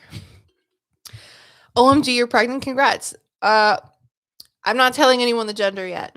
I've said it on Patreon, but I'm excited. Either way. Also, not a sponsor. I feel like when people have Stanley Cups, it's kind of pretentious. I just need you to know that I got this from my neighbor's daughter who didn't want her Stanley Cup anymore. And I'm just like, why? It's so fancy. And she's like, well, I just want a new color. I'm like, pink? You want a new color different than pink? What do you mean? Anyways, I just also noticed that the label was out and I didn't want to be like silly about it. Okay. Sorry. No, you don't have to be sorry. It's okay. And thank you, Sushi, for making a reading. I appreciate it. Thank you for letting me talk to Frey. He's a very sensitive boy. Okay, Skye. Skye, if you're here, can you tell me what the first letter of your last name is? Thank you. I'm very excited. My husband and I are both very excited. I'm gonna have to change my office into the baby room. I don't know where my office is gonna be. I think it's gonna be in our bedroom somehow. We're gonna figure that out. It's stressing me out a lot. I don't know if my kids will be born psychically open. I do think that like psychic abilities can be genetic, especially when it comes to what the capabilities can be and the extent, etc. But again, I don't know. I just I do know that if they do experience things, I think it's good. Just like with my mom, when I was 8, I started telling her things, and she knew that I wasn't necessarily crazy, but that it could have been metaphysical things because she experienced them as well. So I'm just gonna like my plan is to ride the wave. And if they're one day like, Mommy, do you see the man in the corner? I'm gonna be like, oh no. Do I see the man in the corner? And then just go from there. So no expectations. I have a Chewini too. Okay, Skye, it's W. Okay, perfect. Thank you, Skye. I've been trying so hard not to say people's like last names on the internet, and I know like they're in here, but I appreciate you guys being patient with that too, because it also is a good way to make sure that I'm talking to the right person. Stardust, did you see my reel? Is that what you're talking about? Or my TikTok? I put it on both Instagram and TikTok. The TikTok version's longer, so I couldn't post it on Instagram, but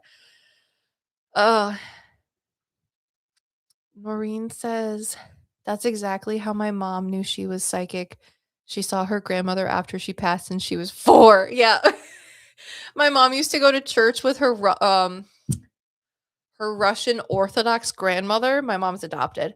She would be talking to people as like a 3-4-year-old that had passed and used to go to the church, because my great grandmother would go with her friend and then take my mom. And my great grandmother's friend would be like, "Oh, Julie, who are you talking to?" And my mom, as a little kid, would be like, "I'm talking to Mrs. So and so." And she's like, she would lean into my great grandmother and be like, Anne, your daughter or your granddaughter is talking to Mrs. Blay Blay or blankety blank. She died 3 months ago." It's so funny. Okay. I have a 17-year-old Chewini named Butters. I can't. Okay. I'm sorry. Skye, I'm getting away from your reading. I'm gonna focus on it. Sorry. Just hair. I have too many animals. We're gonna do your reading. I'm sorry. The Chewini things. I can't. What does my plant Ivy think of me? Does she like the other plants? Does she have anything she wants to say to me, and what I could do for her? Oh, this is plant reading too, if you guys don't know. Plant readings are hilarious. I really like plants. Have you had ivy up high before, Skye? Like in a hanging basket or something? When I'm rich, I will. Wait, I'm confused. Plants do have personalities, Daft Babe. It absolutely ruins me. They know way too much. We talked about black cats earlier, right? And like the spirituality of cats. I think plants can be more spiritual than cats. Okay, you have had her up high. Okay, perfect. Because is she still up high, or have you put her down? Because I feel like she wants to be up high again.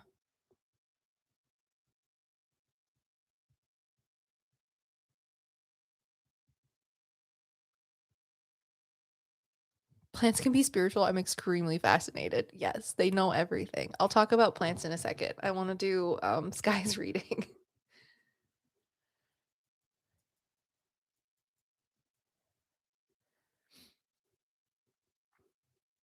So you have her in a high pot right now, or do you have her in like one that's on a shelf or something? Because she talks about like, no, she's lower right now. I just moved her and she was on the floor. She does not want to be on the floor. She wants to be up high where the queen is supposed to be. She shows me specifically being in like up high, either hanging or like on top of something. She would rather just be hanging because she doesn't want anyone to be able to knock her over. She's afraid of being knocked over, because you can't like. She's very sassy. She would be like one of the it girls, if she was a person.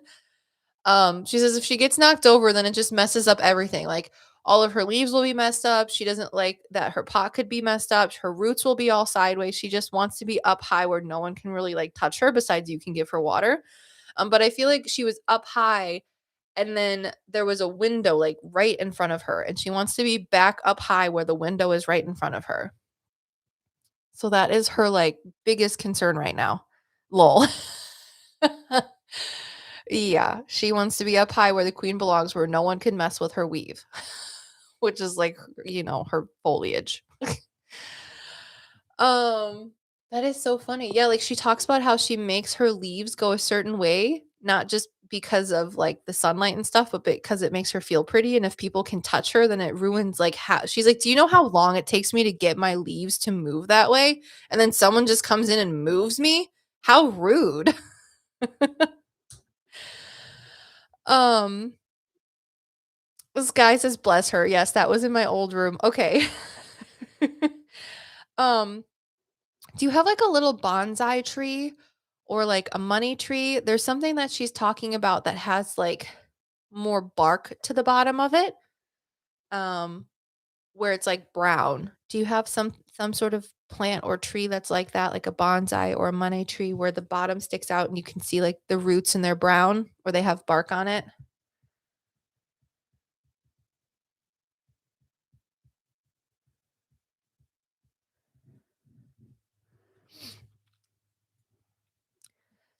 A Melfi says, "I like plants, but my husband loves plants. He's so good with them and they love him back. I take great care of my kids and animals and he takes care of the plants." A Melfi, I have never resonated with something so much in my entire life. um, my husband is the same way, and I'm also the same way when it comes to plants and like kids and animals, but he loves the plants and he's so good with them. Okay, so when I asked about like the little bonsai tree that you had, Skye says, "I used to rosemary." Um, so she's just talking I don't think it's a rosemary plant. Are you talking about a plant that you've named rosemary?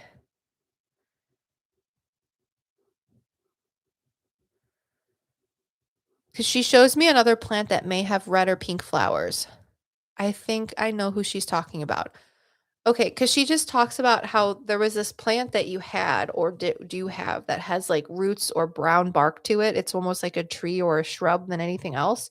Um, but it's more masculine. Like if it could be a person, it would be a boy. And she's like Ivy's very much a girl. um, or a fierce lady, if you will. But this other plant, she says, was more of like more masculine, and she did not like it at all, or she doesn't like them. She says that they're very like demure and boring, and they never have anything good to talk about. They always are just like, "Why me?" And she hates it. She says they're a party pooper.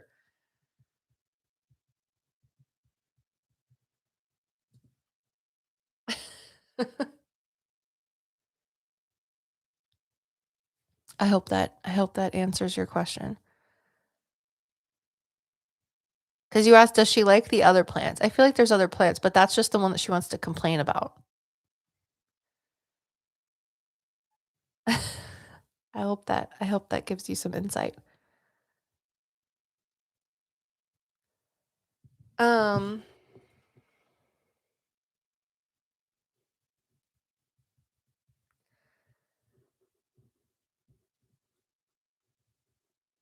did that help answer your question? I hope so. Um, the last thing too is, do you have like those little glass water bulbs that they have?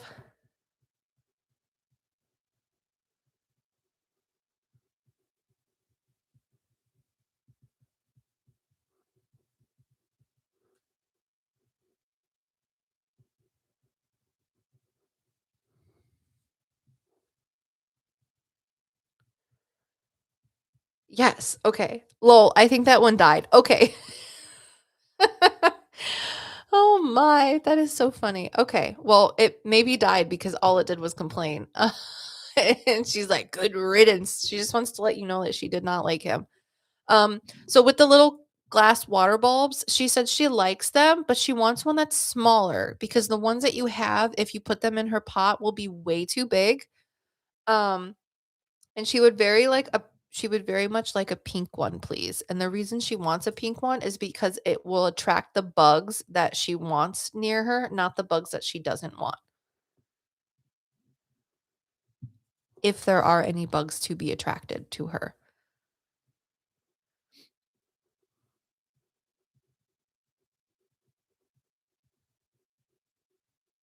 which is very interesting. She talks about how when it comes to the spray bottle, She would rather just have roots or, like, water, like, down in her roots instead of being misted. You can still mist her if you want. I'm not saying that that's a bad thing, do what is good for her, not necessarily what she wants. It's not like it's like a kid that's like, "I want candy all the time." You're like, "I'm not giving you candy all the time because it's not good for you. I don't care what your opinion is." But she wants is her specific, like plants don't have words, but the word that she makes me want to use is petite. She would like a petite water glass watering bulb that is pink, which is so funny to me. Sorry, I just have something in my eye. As we circle back all the way to the beginning of the podcast where I talked about my glasses and getting things in my eyes. Okay. All right, Skye. Thank you so much for purchasing your plant reading with me. I think Ivy is very happy. She does like you. Do you watch a lot of reality TV shows, Skye?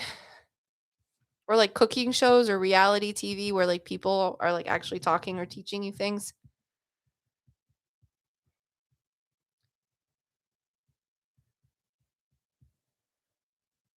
Just the last thing. And you're welcome. I know you're going to answer again because I have like a 3-second delay on this. So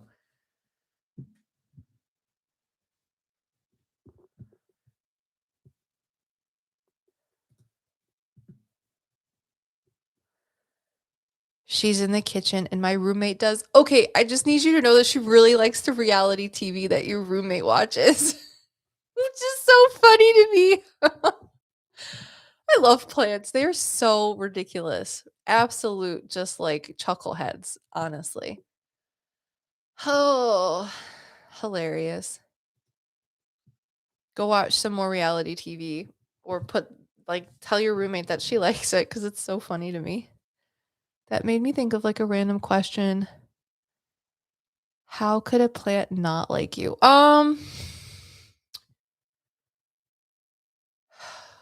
I've never had a plant say that they hate someone before or dislike them, but I have had plants talk about like other people's gossip, which is really funny. Um, which is just interesting. You're welcome, Skye. Thank you for purchasing a plant reading. I really like doing plant readings too. They're just so funny.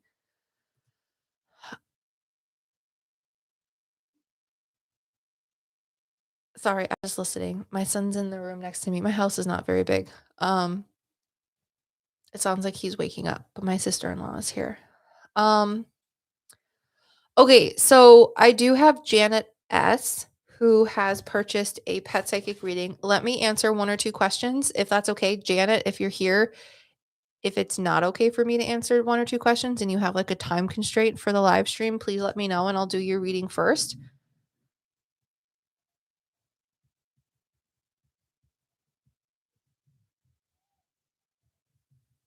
Can you give me 1 second? I will be right back.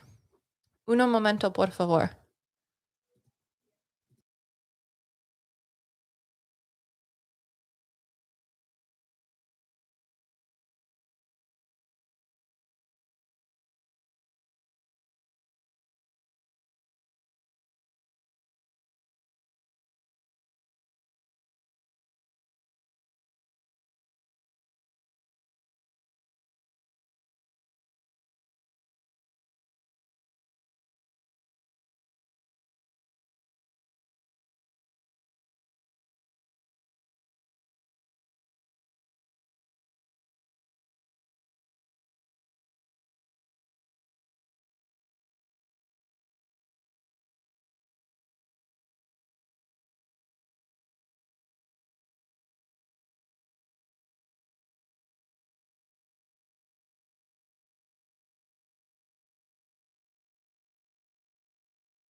I am so sorry about that. I thought my sister-in-law had come upstairs and closed the door to be with my son, but what actually happened is because I had the door like open this much for in case he woke up. He closed the door and then he was on the other side going, "Is anyone there?" He's 2, by the way. And it's so funny. Um, okay. Let me see. Oh, doggo. Oh, you guys saw Fennel for a second. Yeah, she woke up from the nap too. She was in the room with my son napping. She has a PhD in napping. So, okay, let me see. I think a plant reading where the plant complains about the cat would happen quite often. Oh, that's so funny. Actually, I had a tree that I talked to once. Like someone had like a ficus or something in their house, and the tree would talk about how the cat would come in and lay in them, and they really actually liked the cat. And that the cat would lay in like this big potted plant and like take naps. So the plant actually liked the cat, which was really cute. Okay, let's do Janet. Can you tell me the first letter of your last name? I think it Mrs. Randamols is Janet, but I just want to make sure. I know I said we were going to answer questions, but I think they might have a time constraint. Someone just bought me a bag of dirt, so now I feel obligated to collect plants. Or you could just hand out jars of dirt to people, like you know that silly scene from Pirates of the Caribbean where he's like, "I got a jar of dirt." Just make jars of dirt for people. Like, you want a jar of dirt? There you go. Now you got a jar of dirt. Which is so funny. Sushi says my bestie and her mom had a cherry blossom tree outside their house, but they had to chop it down because it was diseased due to a bug infection. My bestie was so sad over it and that the tree is gone. Oh, I would be really sad too. I understand. Did it ever come back as a stump sprout though? And a stump sprout is like when a tree falls down or whatever and it starts to blossom up from like the stump. Jar of dirt, not a bad idea. It's S. Okay, perfect. Thank you, Janet. I just wanted to make sure. No, you're okay. So Janet purchased a pet reading. Thank you, Janet. I appreciate it. And let's see. There's a stump, but it can't blossom because of the insect that spread the disease all the way to the roots of the tree. Okay. So then just know that the tree actually is past and it wasn't like a bad thing. Think of it more of like when your animal becomes chronically ill and their quality of life over their quantity of life is taken into consideration. And then an animal is like put down type of thing. So I would think about it more that way than any other way. So Janet has a cat named Tiger, and he's brindle colored tabby with a crinkled ear. Oh, so cute. Okay. Janet's question is, I want to know if he's comfortable and if he's happy and why he meows at random times. Sometimes I worry there's something wrong. Oh, okay. Is Tiger about 7 to 8 years old or is he younger? Janet.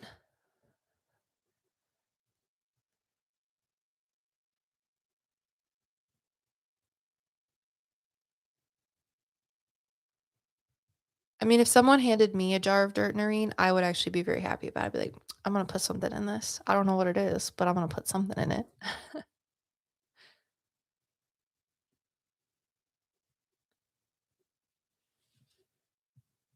Also, thank you for being patient while I walked away for a second with my son. I opened the door and he goes, Mama, why aren't you sleeping? Because we usually take naps together, especially now that I'm pregnant. I'm just trying to like soak up all the time that I have with him until my mind has to be other places or, you know, my arms are filled with two babies at once. And I usually lay down with him in my room to have him go to sleep and we snuggle. That's what I did before we got on the reading today. And I'll put the pillow up against him so he thinks that I'm still there and he keeps sleeping. But it's just funny. He's like, Mama, why aren't you sleeping?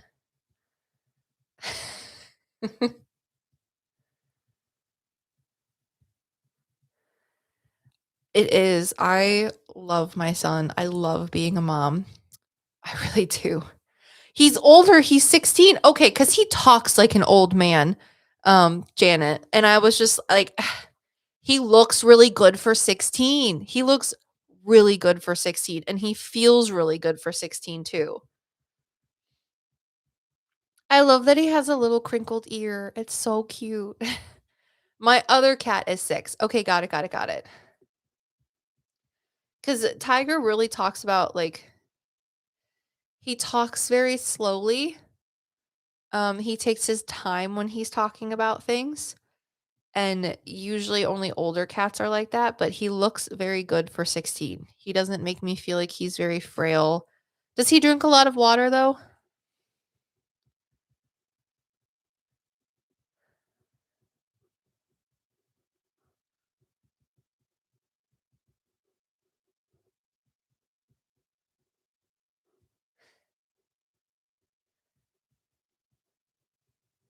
Sorry, I'm just writing down the things that I feel like he's telling me.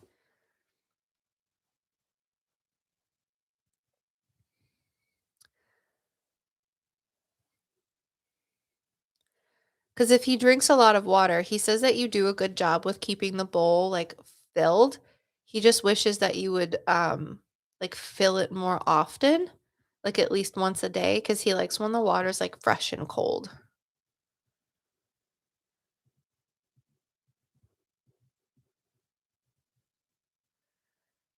That's what everyone tells me, lol. Yes, he looks very good. He has, like, I have a cat right now who, is we don't know what happened. He's a barn cat, but we've had him since he was about a year old. His name is Leo, and it's like one day he was fine, and then about 6 months ago, we don't know if he had a stroke or if he had something called, like, vestibular disease, which is something that happens, like, in their inner ear. But since then, he's become, like, very, very geriatric, and he's about 15, I think? Maybe? He could be older. I have to sit and think about the math. But it just makes me sad because he was so fine, and now he's, like, deteriorating body-wise, but his mind is still there. He's sharp as a tack, and he's very happy. So, it's the very contrast between what Tiger looks like versus what my Leo looks like.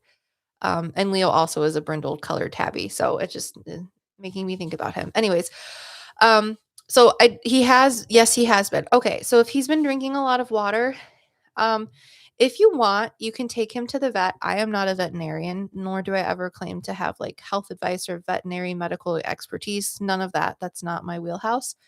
However, he does tell me that he's been drinking more water. He would like for it to be colder or changed at least once a day so that it's nice and fresh for him.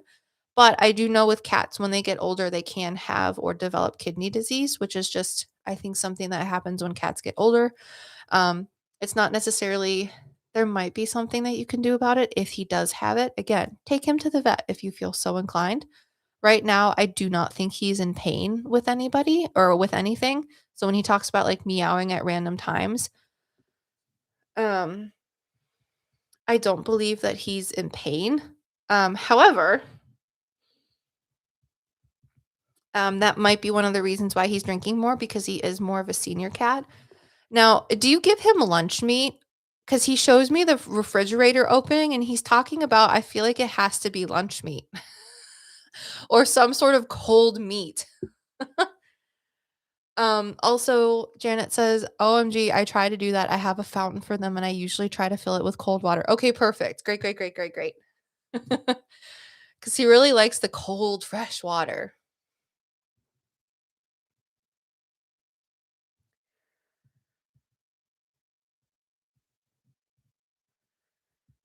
And then the lunch meat. Do you know what that's about?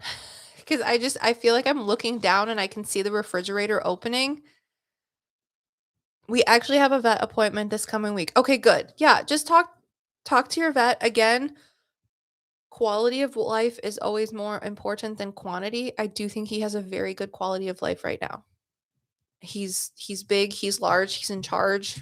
He talks like Master Oogway. You guys ever watch Kung Fu Panda? I love Kung Fu Panda. It's a dream of mine to meet Jack Black. I just think he's hilarious. Um, One of my favorite things that my husband and I quote is from Nacho Libre, which I used to think was the most ridiculous, silly movie ever and was terrible, but it's so ridiculous and silly and terrible that it's just funny to me now. It's hilarious. And it actually was based off of a real person and their own story. But anyways, the one part where he's like, and underneath this man is a nucleus. My husband and I joke about that all the time. I just think it's funny. Sorry, I'm getting off topic. I'm talking about the lunch meat. Do you know, Janet, if you feed him lunch meat? A Melfi says, I know I asked before. I'm so sorry, but do you read for chickens? I would love to talk to your chickens. Have I ever had someone specifically make a reading for their chickens before? No. But I have talked to fish, specifically like beta fish and like bigger or larger, I don't know, like people that get fish at like a circus and then they end up living for like 8, 9, 10 years. Um, I would love to do a reading for chickens. That has to be fabulous. I've talked to a barn full of horses. I've talked to cats, dogs, ferrets, birds, geckos, like a lot, but not chickens yet. I would love to be the first. That would be great. Um, okay, sorry. LMAO, Janet says, I have been giving them more wet food only in the morning and I add pumpkin to their food, but he is in love with food in general. Okay, got it, got it, got it. I feel like, oh, okay. A Melfi says, I feel like I manifested her in a way. I'm sorry. I started reading your question about Lois, your chicken, and then I got off track. Janet says, so I'm always opening the fridge when it's breakfast time for them, lol. Okay, because I feel like I'm sitting on the floor and I can see the fridge open and I can see the light and I'm just like, yes, there is delicious things coming my way. That is so funny. Now, I know you wanted to talk about his random times of meowing. When you go to the vet, see if you can I know it's hard, but I feel like the reason he's been meowing at random times of the day is because he may be going deaf a little bit. I don't necessarily know what deafness is like in cats. I've never actually had this as an answer before in a pet psychic reading. Usually when I talk to cats and ask them about their like meowing behaviors, it's more of like a territorial sort of cat behavior where they're like, I am all things that is cat. And they will tell everyone in the neighborhood and the house that by like yowling either in the morning or really late at night. And that's just like a normal cat behavior. It's a territorial thing. However, when I ask Tiger about this, he talks about how I feel like he might be getting a little hard of hearing. Um, so I don't know, again, because I don't know enough about like going deaf or anything like that, but I feel like he thinks he hears something, but it's more muffled, so he meows in a response. Because the sound that I get is almost like a footstep or like if something were to drop on the floor. So I don't know if that's something that is normal for when someone is losing their hearing or he's hearing something but it's hard for him. It's almost like it's underwater. You know, like when you hear something underwater and it sounds more muffled. So when he's out at night and no one else is really around, if he hears something, he's meowing more as like, "Oh, is it you, Janet? Are you coming to give me things from the delicious refrigerator?" Um, but I think it's more of an inquisitive thing, checking out like if what he's hearing is actually happening. But do you know if he seems like he's a little hard of hearing? Because that is the only thing that I get like as to why he could be meowing. And that's not an answer again like I said that I've gotten before. And it's something you could ask the vet, possibly.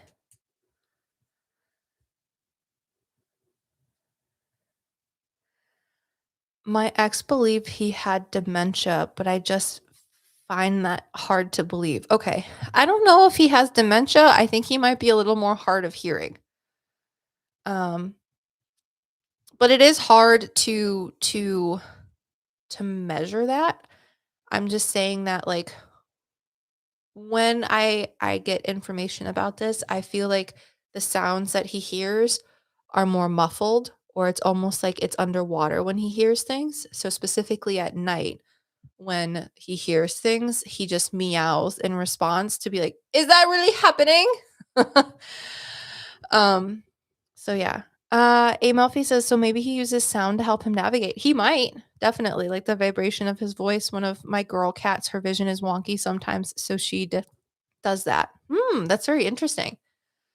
I used to ride a horse. His name was Knightley, and I loved him. I loved him so much. He was this old off the track thoroughbred, and he was so old that like his little forelock and like his forehead was turning gray.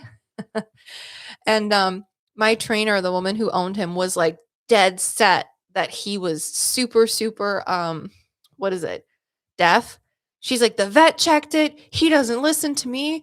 But I rode him so much that I would always talk to the animals when I would ride them, the horses.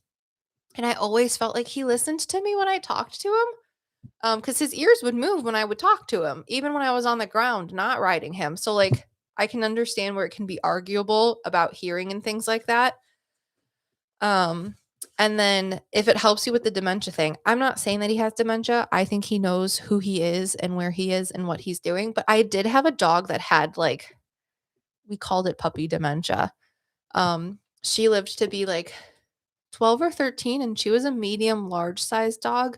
She was a rescue that we got, a family dog. Her name was Tasha. She was yellow lab pit bull Great Dane. She looked like a blonde Scooby Doo. And when she got older, she would wander across the street to our neighbor's house. And she always stayed in the yard. She was never a dog to wander, but we found out that when she was older, she'd wander across the street. And then when I would come to go get her, I would call her name and she'd look at me and just like have nothing behind her eyes. And it wasn't until I got closer and she could smell me that it was like all of a sudden her eyes changed and she started wagging her tail. So we figured that maybe when she got older, she had like short-term memory dementia sort of thing. And it wasn't until someone that was there repetitively in front of her that she would like snap out of it and be like, "Oh, I know who you are." So, Janet says, it's hard to tell sometimes because he can hear when the food feeder drops. Got it. And other times he's just dead asleep when crazy cars drive by our house. He also has never been afraid of crazy noises because on New Year's and 4th of July, he's not bothered by fireworks. Okay. When it comes to when the feeder food drops, that might be like a higher pitched noise, so he can still hear it. But if it has like a lower tone to it, like fireworks or cars or things like that, that might be something that he struggles with. Hence why when I ask him about his hearing, it really is like if like a shoebox were to drop or like a heavier thing were to drop on the floor, that's what he's hearing and it sounds muffled to him. And that's when he starts meowing. So I'm not saying it's entirely correct. I'm not a veterinarian at all, but you do have a, what is it? You do have a veterinary appointment, so if you wanna ask your vet about it, you can. But again, I don't think it's inhibiting his quality of life. He's happy, and as far as I can understand, there's no physical pain that he's feeling. So I hope that answers your question, Janet, and thank you so much for, purchasing a pet psychic reading for Tiger. I hope he has many more years to go, many more happy years to go. Okay, now with that, we've gotten through the readings. I still think there's a couple more available for purchase, but I have to go potty. It's also getting late and I'm going to have to go make I have to go make dinner for my family and things like that. So let me answer like one or two more questions and then we're going to call it a day. If you're just joining or you've been here for a while, thank you all so much for being here. Make sure to give the live stream a like because that helps YouTube know that people like watching my silly content where I talk about you guys or talk with you guys. And it's helpful. So let's see. I'll definitely ask the vet about his hearing though. Okay, perfect, Janet. Awesome. Norine, this has been so awesome. So happy to be here. I'm glad you're here too. I appreciate it. I always love when new people show up. It makes me happy. I like when old people show up too, like Jay. I know Ivan Dinosaur was here and Paper Flower. They've been here for a while. WJ was here last week. I love to get to know people because you guys keep coming back, but knowing new people is also really fun. As long as he's happy, it makes me feel better. Good. I think he's very happy, Janet. You're doing wonderfully with a 16-year-old cat. If your animals are that old, you are doing great. Billy, you were talking about cats. What was that? Several cats have randomly stopped by my house recently. Is the catverse telling me I should get a cat? Or my niece alluring neighborhood cats. That's so funny. I mean, I am someone who would like to feed the neighborhood cats. Do I think I should bring them into my house, all of them? Probably not. But I'm someone that, like, if there's neighborhood cats, I will definitely try to befriend them and be like, "Do you want to be best friends forever? We can hang out when I'm gardening. Here's some cat food." A Melfi says, "I'll book a reading for Lois with you in the next few days. I can't wait." Oh my goodness, A Melfi, I'm excited about that. I really am. And if you have more chickens, if you've never had a reading with me before, when it comes to pet psychic readings, they're about 20 minutes long. I do put a buffer of time in between my readings so that if we go over, it's over like a few minutes. But there's no limit to how many animals we can talk to. There's just like the time limit. So if you have more than Lois to talk to, I would like to talk to all of them. Because it's fun. I had one woman, she made a reading with me and she had like 6 or 7 horses, and we talked to all 6 horses in the reading. She was very like concise about what she wanted to know, but then when we had extra time at the end of the reading, she was like, "Okay, you answered all of my questions. This is fabulous. What else can we talk about?" And I was like, "Let's go back to this one. Let's go back to that." It was just fun because she like had me on her phone and she's like showing me all of her horses. It was really fun. I loved it. It was a really good time. So, okay, does anyone else have any other like spiritual questions before I go? So I'm not just scrolling through everything. Oh, someone just made another reading. Okay. Ugh, I can do one more reading. Do you guys, whoever just purchased it? Oh, now there's 2. Okay. If we're gonna do that, you got to give me 1 second. I just have to go potty really quick, please. It's a number 1. Darien says I just got here and I'm out to snag a question. I'm sorry. No. It's okay. It's okay. Okay, Darien, perfect. Just give me 2 minutes. 2 minutes. This pregnant mama needs to use the potty. Uno momento, por favor. Or what is it? If you're German, eine Minute bisschen.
Okay, I've returned. Thank you so much for being patient. Um okay, we have 2 more pet psychic readings to do. And then we're going to call it a night cuz I got to go make dinner. I was so worried I wasn't gonna make the live today. I just pulled into our house. So lucky. Okay, good. I'm glad, Darien.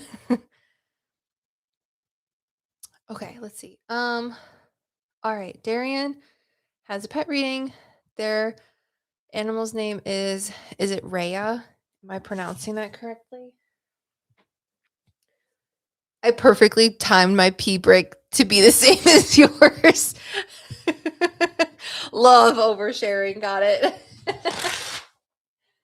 That's good. I appreciate it. Okay. All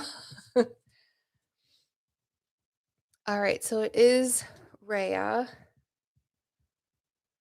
1-year-old. You have an Irish wolfhound? My husband wants an Irish wolfhound. I also would not be upset with an Irish wolfhound. I knew an Irish wolfhound Newfoundland mix, and he was fabulous. Okay, let me see. My mom just acquired this pup into her pack. They have 5. Okay, got it. They have 5 actually. Got it. 5 total.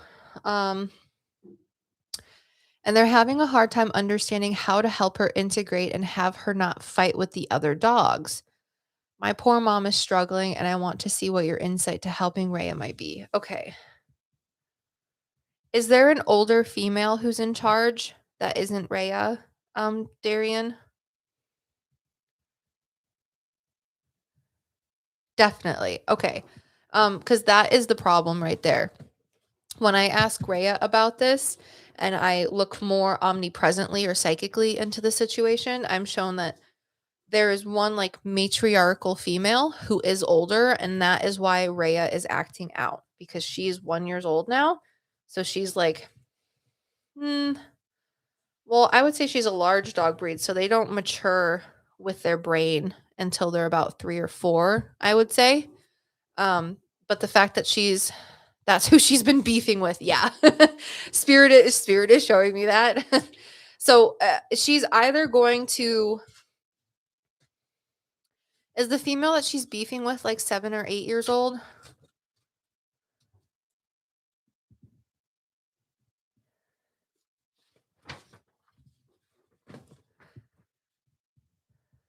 Around 7, yes. Okay. So there's 2 things that you can the 2 things that they're showing me is that the reason she's beefing with her is because she's the youngest and Rhea is more of an alpha. And because this dog, this older female is in charge but she is older, Rhea's like, I'm going to make it so that I'm in charge because you're old and I know it. That is just a very dog thing to do. It's a very dog behavior thing. Um so 2 things can happen. One, the older female is going to back down and let Rhea be in charge. But I don't think that's going to happen for a while. Or your mom might have to work with a trainer to try and help. Your mom has your dad around too, right? Is there a man that lives with your mom or a man in the house? Yes. Okay. I think getting a trainer to help you guys to establish who's in charge, because when it comes to the dog pack, Rhea doesn't necessarily see your parents um, as the alphas. She sees this female as an alpha. So if you guys can find a good animal behavioralist trainer, so like from an animal behavior standpoint, because Ray is very smart, she's not dumb. I know there's some trainers out there that like to do things. They might think it's from an animal behavior standpoint, but it really is more of just like if I keep doing this, the animal's just going to listen to me type of thing. But you really have to look at the personality of the animal to understand what type of training can work for them. So one that is well versed in like introvert, extrovert, left brain, right brain tendencies, especially when it comes to dogs themselves. Um, my parents are afraid of reaching out to a trainer because I guess she's had a trainer in the past and you are spot on. Okay. Oh, thank you. I appreciate that. Yeah, it might just not have been the right trainer for her because again, she's very smart. She's an alpha. She is more I would say she's a left brain introvert extrovert. So left brain means that she's very smart, she's very confident, she's very cool, calm, and collected when she needs to be.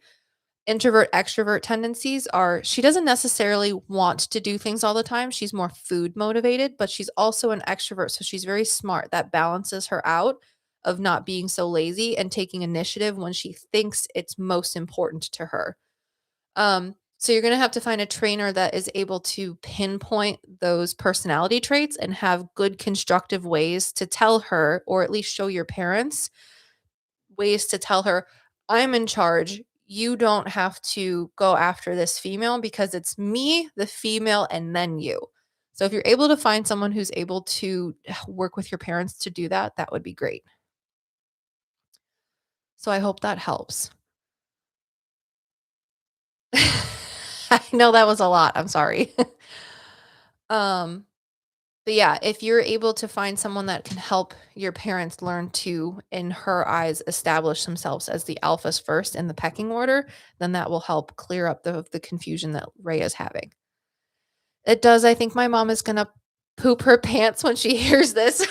I mean, she's not a bad girl. She's a big girl and she wants to be a big girl. So trying to find the right person to deal with that in a constructive way and not a destructive way will be good. So I've been telling my mom this for a couple of years that she needs the dog training. Yeah, you just have to find the right trainer. Again, like when it comes to animal behavior, you have to find someone that will work with her. Sometimes doing repetitive things that, for lack of a better word, breaks the spirit of the animal is warranted for certain personality types where it's effective. However, I don't think Rhea is going to be one of those people or one of those dogs where it's effective, because she's too smart. She's going to get sour and bitter and angry at a trainer that does something like that. So they're really going to have to work with her on her own wavelength, if you will. She's too smart. They are. I love big dogs too, but Irish wolfhounds really do like. I have a Newfoundland, very different than a Irish wolfhound. Very, very different. So you're welcome. Thank you. I appreciate you making a little mini reading, and I hope everything goes better for Rhea and your mom. They can do it. Okay, last reading is going to be with Caitlyn. Caitlyn, are you here? Could you tell me what the first um, letter of your last name is?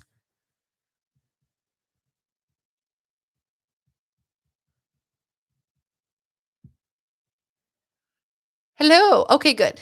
Yes. Your whole word is about the same, so you don't have to tell me what the first letter of your last name is. Okay, so Caitlin is a pet psychic reading. Oh, Sir Elton John is your pet's name? Stop. I love it.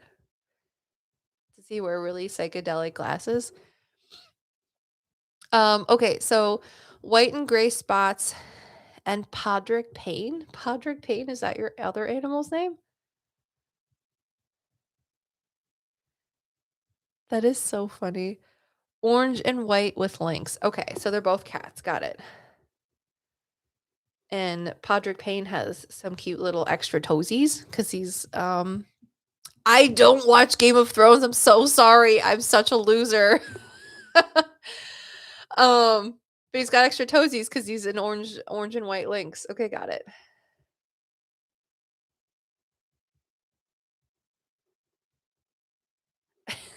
I just know that lynxes have the little toesies. I'm not that good.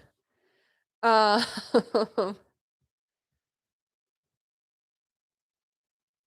okay, so just what they want me to know or any messages they have for me. Okay. Oh, do they sleep in your room with you, Katie?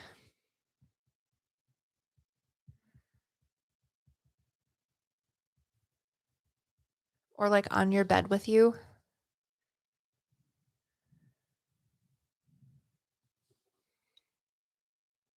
Podrick does. Okay, because that's exactly what I was gonna say. I was gonna say, does Podrick sleep with you and or on your bed? Because he tells me as soon as he talks, he Sir Elton John is a very good name for him, but Podrick is much more. I don't know what the character from the show is like, but Podrick is very, like, talkative. He's a little more outgoing than Sir Elton John, I would say. And he says that when you sleep, you dream a lot and you like talk in your sleep. And he thinks it is so interesting to watch. So you're just like sleep mumbling, talking, dreaming, and he's like, tell me more. Yes, sister, this is the best thing to watch ever. He really likes to watch you when you sleep, and he finds it very entertaining. Oh, that's a good one. Like, immediately off the bat, you just what they want me to know in any messages they have for me, and Podrick's like, "I like to watch you sleep." Oh, I don't think I've had an animal say that before, at least not like that. Um, do you have, like a fake tree or a fake plant in your house, Katie? OMG, he's actually my quiet, shy boy, so his brain must be very extroverted in his mind. Yes, yes, it is. That is so funny. Um, do you have like a potted plant or something, Katie, in your house, even if it's like fake, but it's bigger?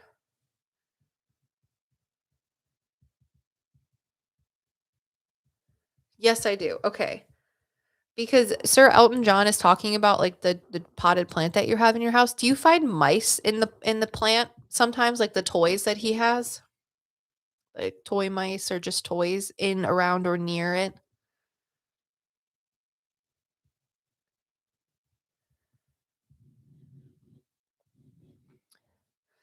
I do have a fake, big, fake cherry blossom tree. Okay, the reason I'm asking is because Sir Elton John says that the he thinks that the fake cherry tree takes his toys. So I don't know if he gets them stuck like somewhere where like the fake part of the tree and the plant is, or if it's like behind the tree wherever you might have it, like in a corner or up against a wall. But he says that the tree takes his toys and he does not like it.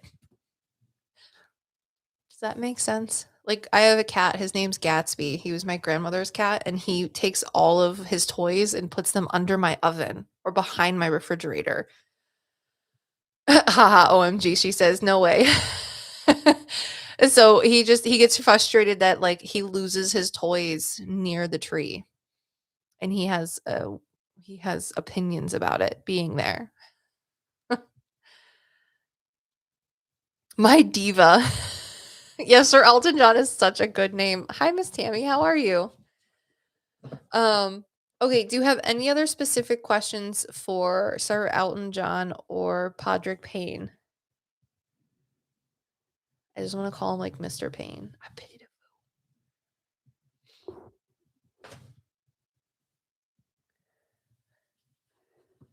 Such a funny creature. I do have another fake plant in my dining room where he loves to put toys. Okay, then it's probably that one then. Because if that's where the toys are going, that's the tree that he does not like. He's like, it takes my toys. Which is funny because if you're putting them there, it's not taking them. Stop putting them there. Oh, such a silly, silly thing. Like anything. They're like, "Hey." Ugh, hilarious. Okay, Katie, any last questions for either of your cats before we call it a night? We've been here for much longer than I thought. Do the pets know you're reading them? Oh my goodness. Okay, so sometimes I don't know, your pets don't like right now, like your pets don't have to be right here when I'm talking to them. However, I have had people who get really excited when they make pet psychic readings with me because they're like, my dog is sitting next to me, and every time you tell me that they're talking to me or talking like the animals are talking to me or I'm talking to them, they get like weird looks on their faces or they get really quiet and stuff like that. And I've seen it a couple times because it's on Zoom. So like I'll tell you if your animal's not comfortable with just like sitting in your lap, they don't have to sit there. They can just do whatever they want in the house. So I don't oftentimes get to see it, but I have had people tell me about it, and I think it's so interesting. I really do. So I do think, yes, they can know that I'm talking to them. But anyways, I'll wait to see if Katie has one last question. If not, that is totally okay. Um, but For everyone who has tuned in and watched today, thank you so much for being here. Um, you might get a little email notification that says like your order has been fulfilled. I'm just going through my software and making sure that I make sure that all of your orders that you use to support my existence today are what is it, tallied correctly, etc. So, anyways, Anthony Dolce. No, thank you. Next time, maybe we can answer some more spiritual questions. There'll be a new podcast coming out. I don't think not this Sunday, but next Sunday. I'm going to do listener stories. Katie says that was my last question. Okay, perfect. Great. I just wanted to make sure that you got what you needed to from your reading. Um, if you guys have like listener stories, like spooky paranormal events, metaphysical events, things that you've gone through, please, you can definitely send those in for a chance to be featured on a video or a podcast. But that's what the next podcast is going to be on, is I believe listener stories, because I'm in the works with doing a collaboration with someone, and a couple other videos like The Maiden, the Mother, and the Crone has a part 2 that's going to be coming out. There's going to be another ghost investigation part 2 for the Doss House coming out eventually. The collaboration I'm working on with a lovely person that does different readings than I do and perceives energy differently. Things like that. So we'll have a listener story for the podcast coming up. And if you have any listener stories, you can go to metapsychics.com, go underneath the extras tab, and you can submit your own metaphysical, spiritual, or paranormal story for a chance to be featured. And if that's something that you want, then cool. Katie says, wait, I'm going back. Sorry, that question got missed. Which question got missed? I'm looking. I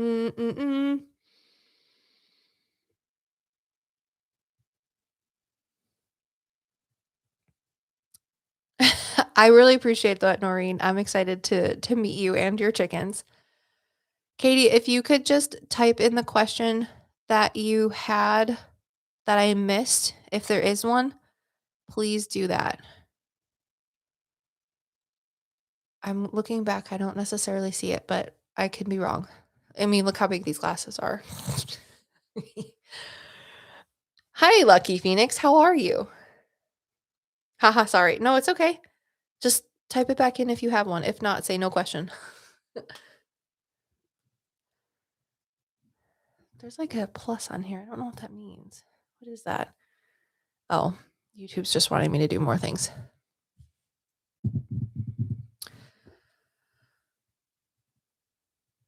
I think we had good readings today. It makes me happy that I appreciate all of you doing good, making some emotional support chicken nuggets right meow. I just bought chicken nuggets for my son at the store the other day, and he was so excited because I haven't bought them in a while. I don't think he even ate any today. We haven't eaten any yet. Emotional support chicken nuggets. I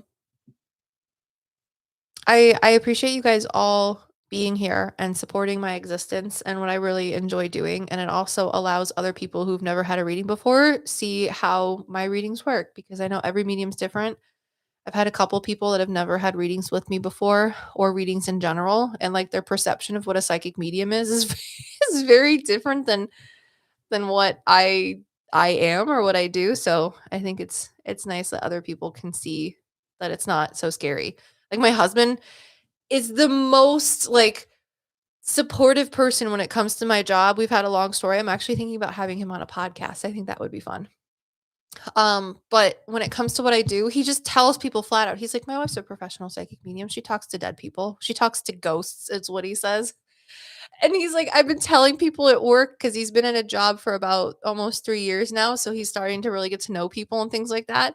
And he just like off the cuff tells people this, and they're like, does she like conjure demons and like do rituals and seances and stuff? And he's like, no. But that's exactly what people immediately ask him. I'm like, well, thank you for telling them no, because that is true. But that's just what people think. I just think it's funny.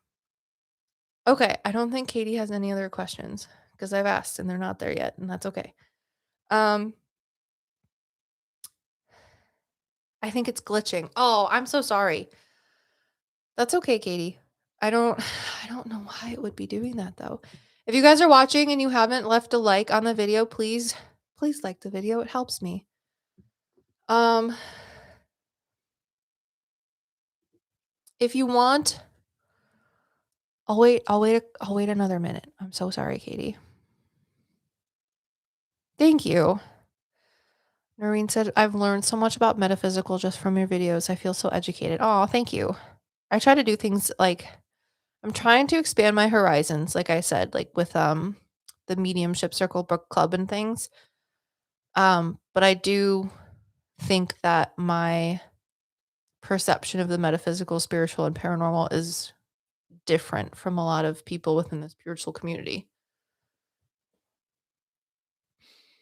It's much more modern, which isn't always everyone's cup of tea, which is okay. So, let me see. I might just do what is it? If it's glitching, Katie, if you want to send me an email, it's just metapsychics@gmail.com. You can also go to my website, which is in the description on YouTube, and hit contact. If you want to ask me your last question, I will reply in an email because I want to make sure that you get your questions answered. And if YouTube is being silly and glitching, then just send me an email. I'm sure that's perfect. So, anyways, thank you all so much for being here. I'm glad that I got to do 2 live streams in 2 weeks. I think that's very special, and I will try to keep doing one at least once a month. And for everyone that's been here, I appreciate each and every one of you. And until next time, peace. What is it? Metapsychics. I can't do the actual kick because that would result in chaos, mayhem.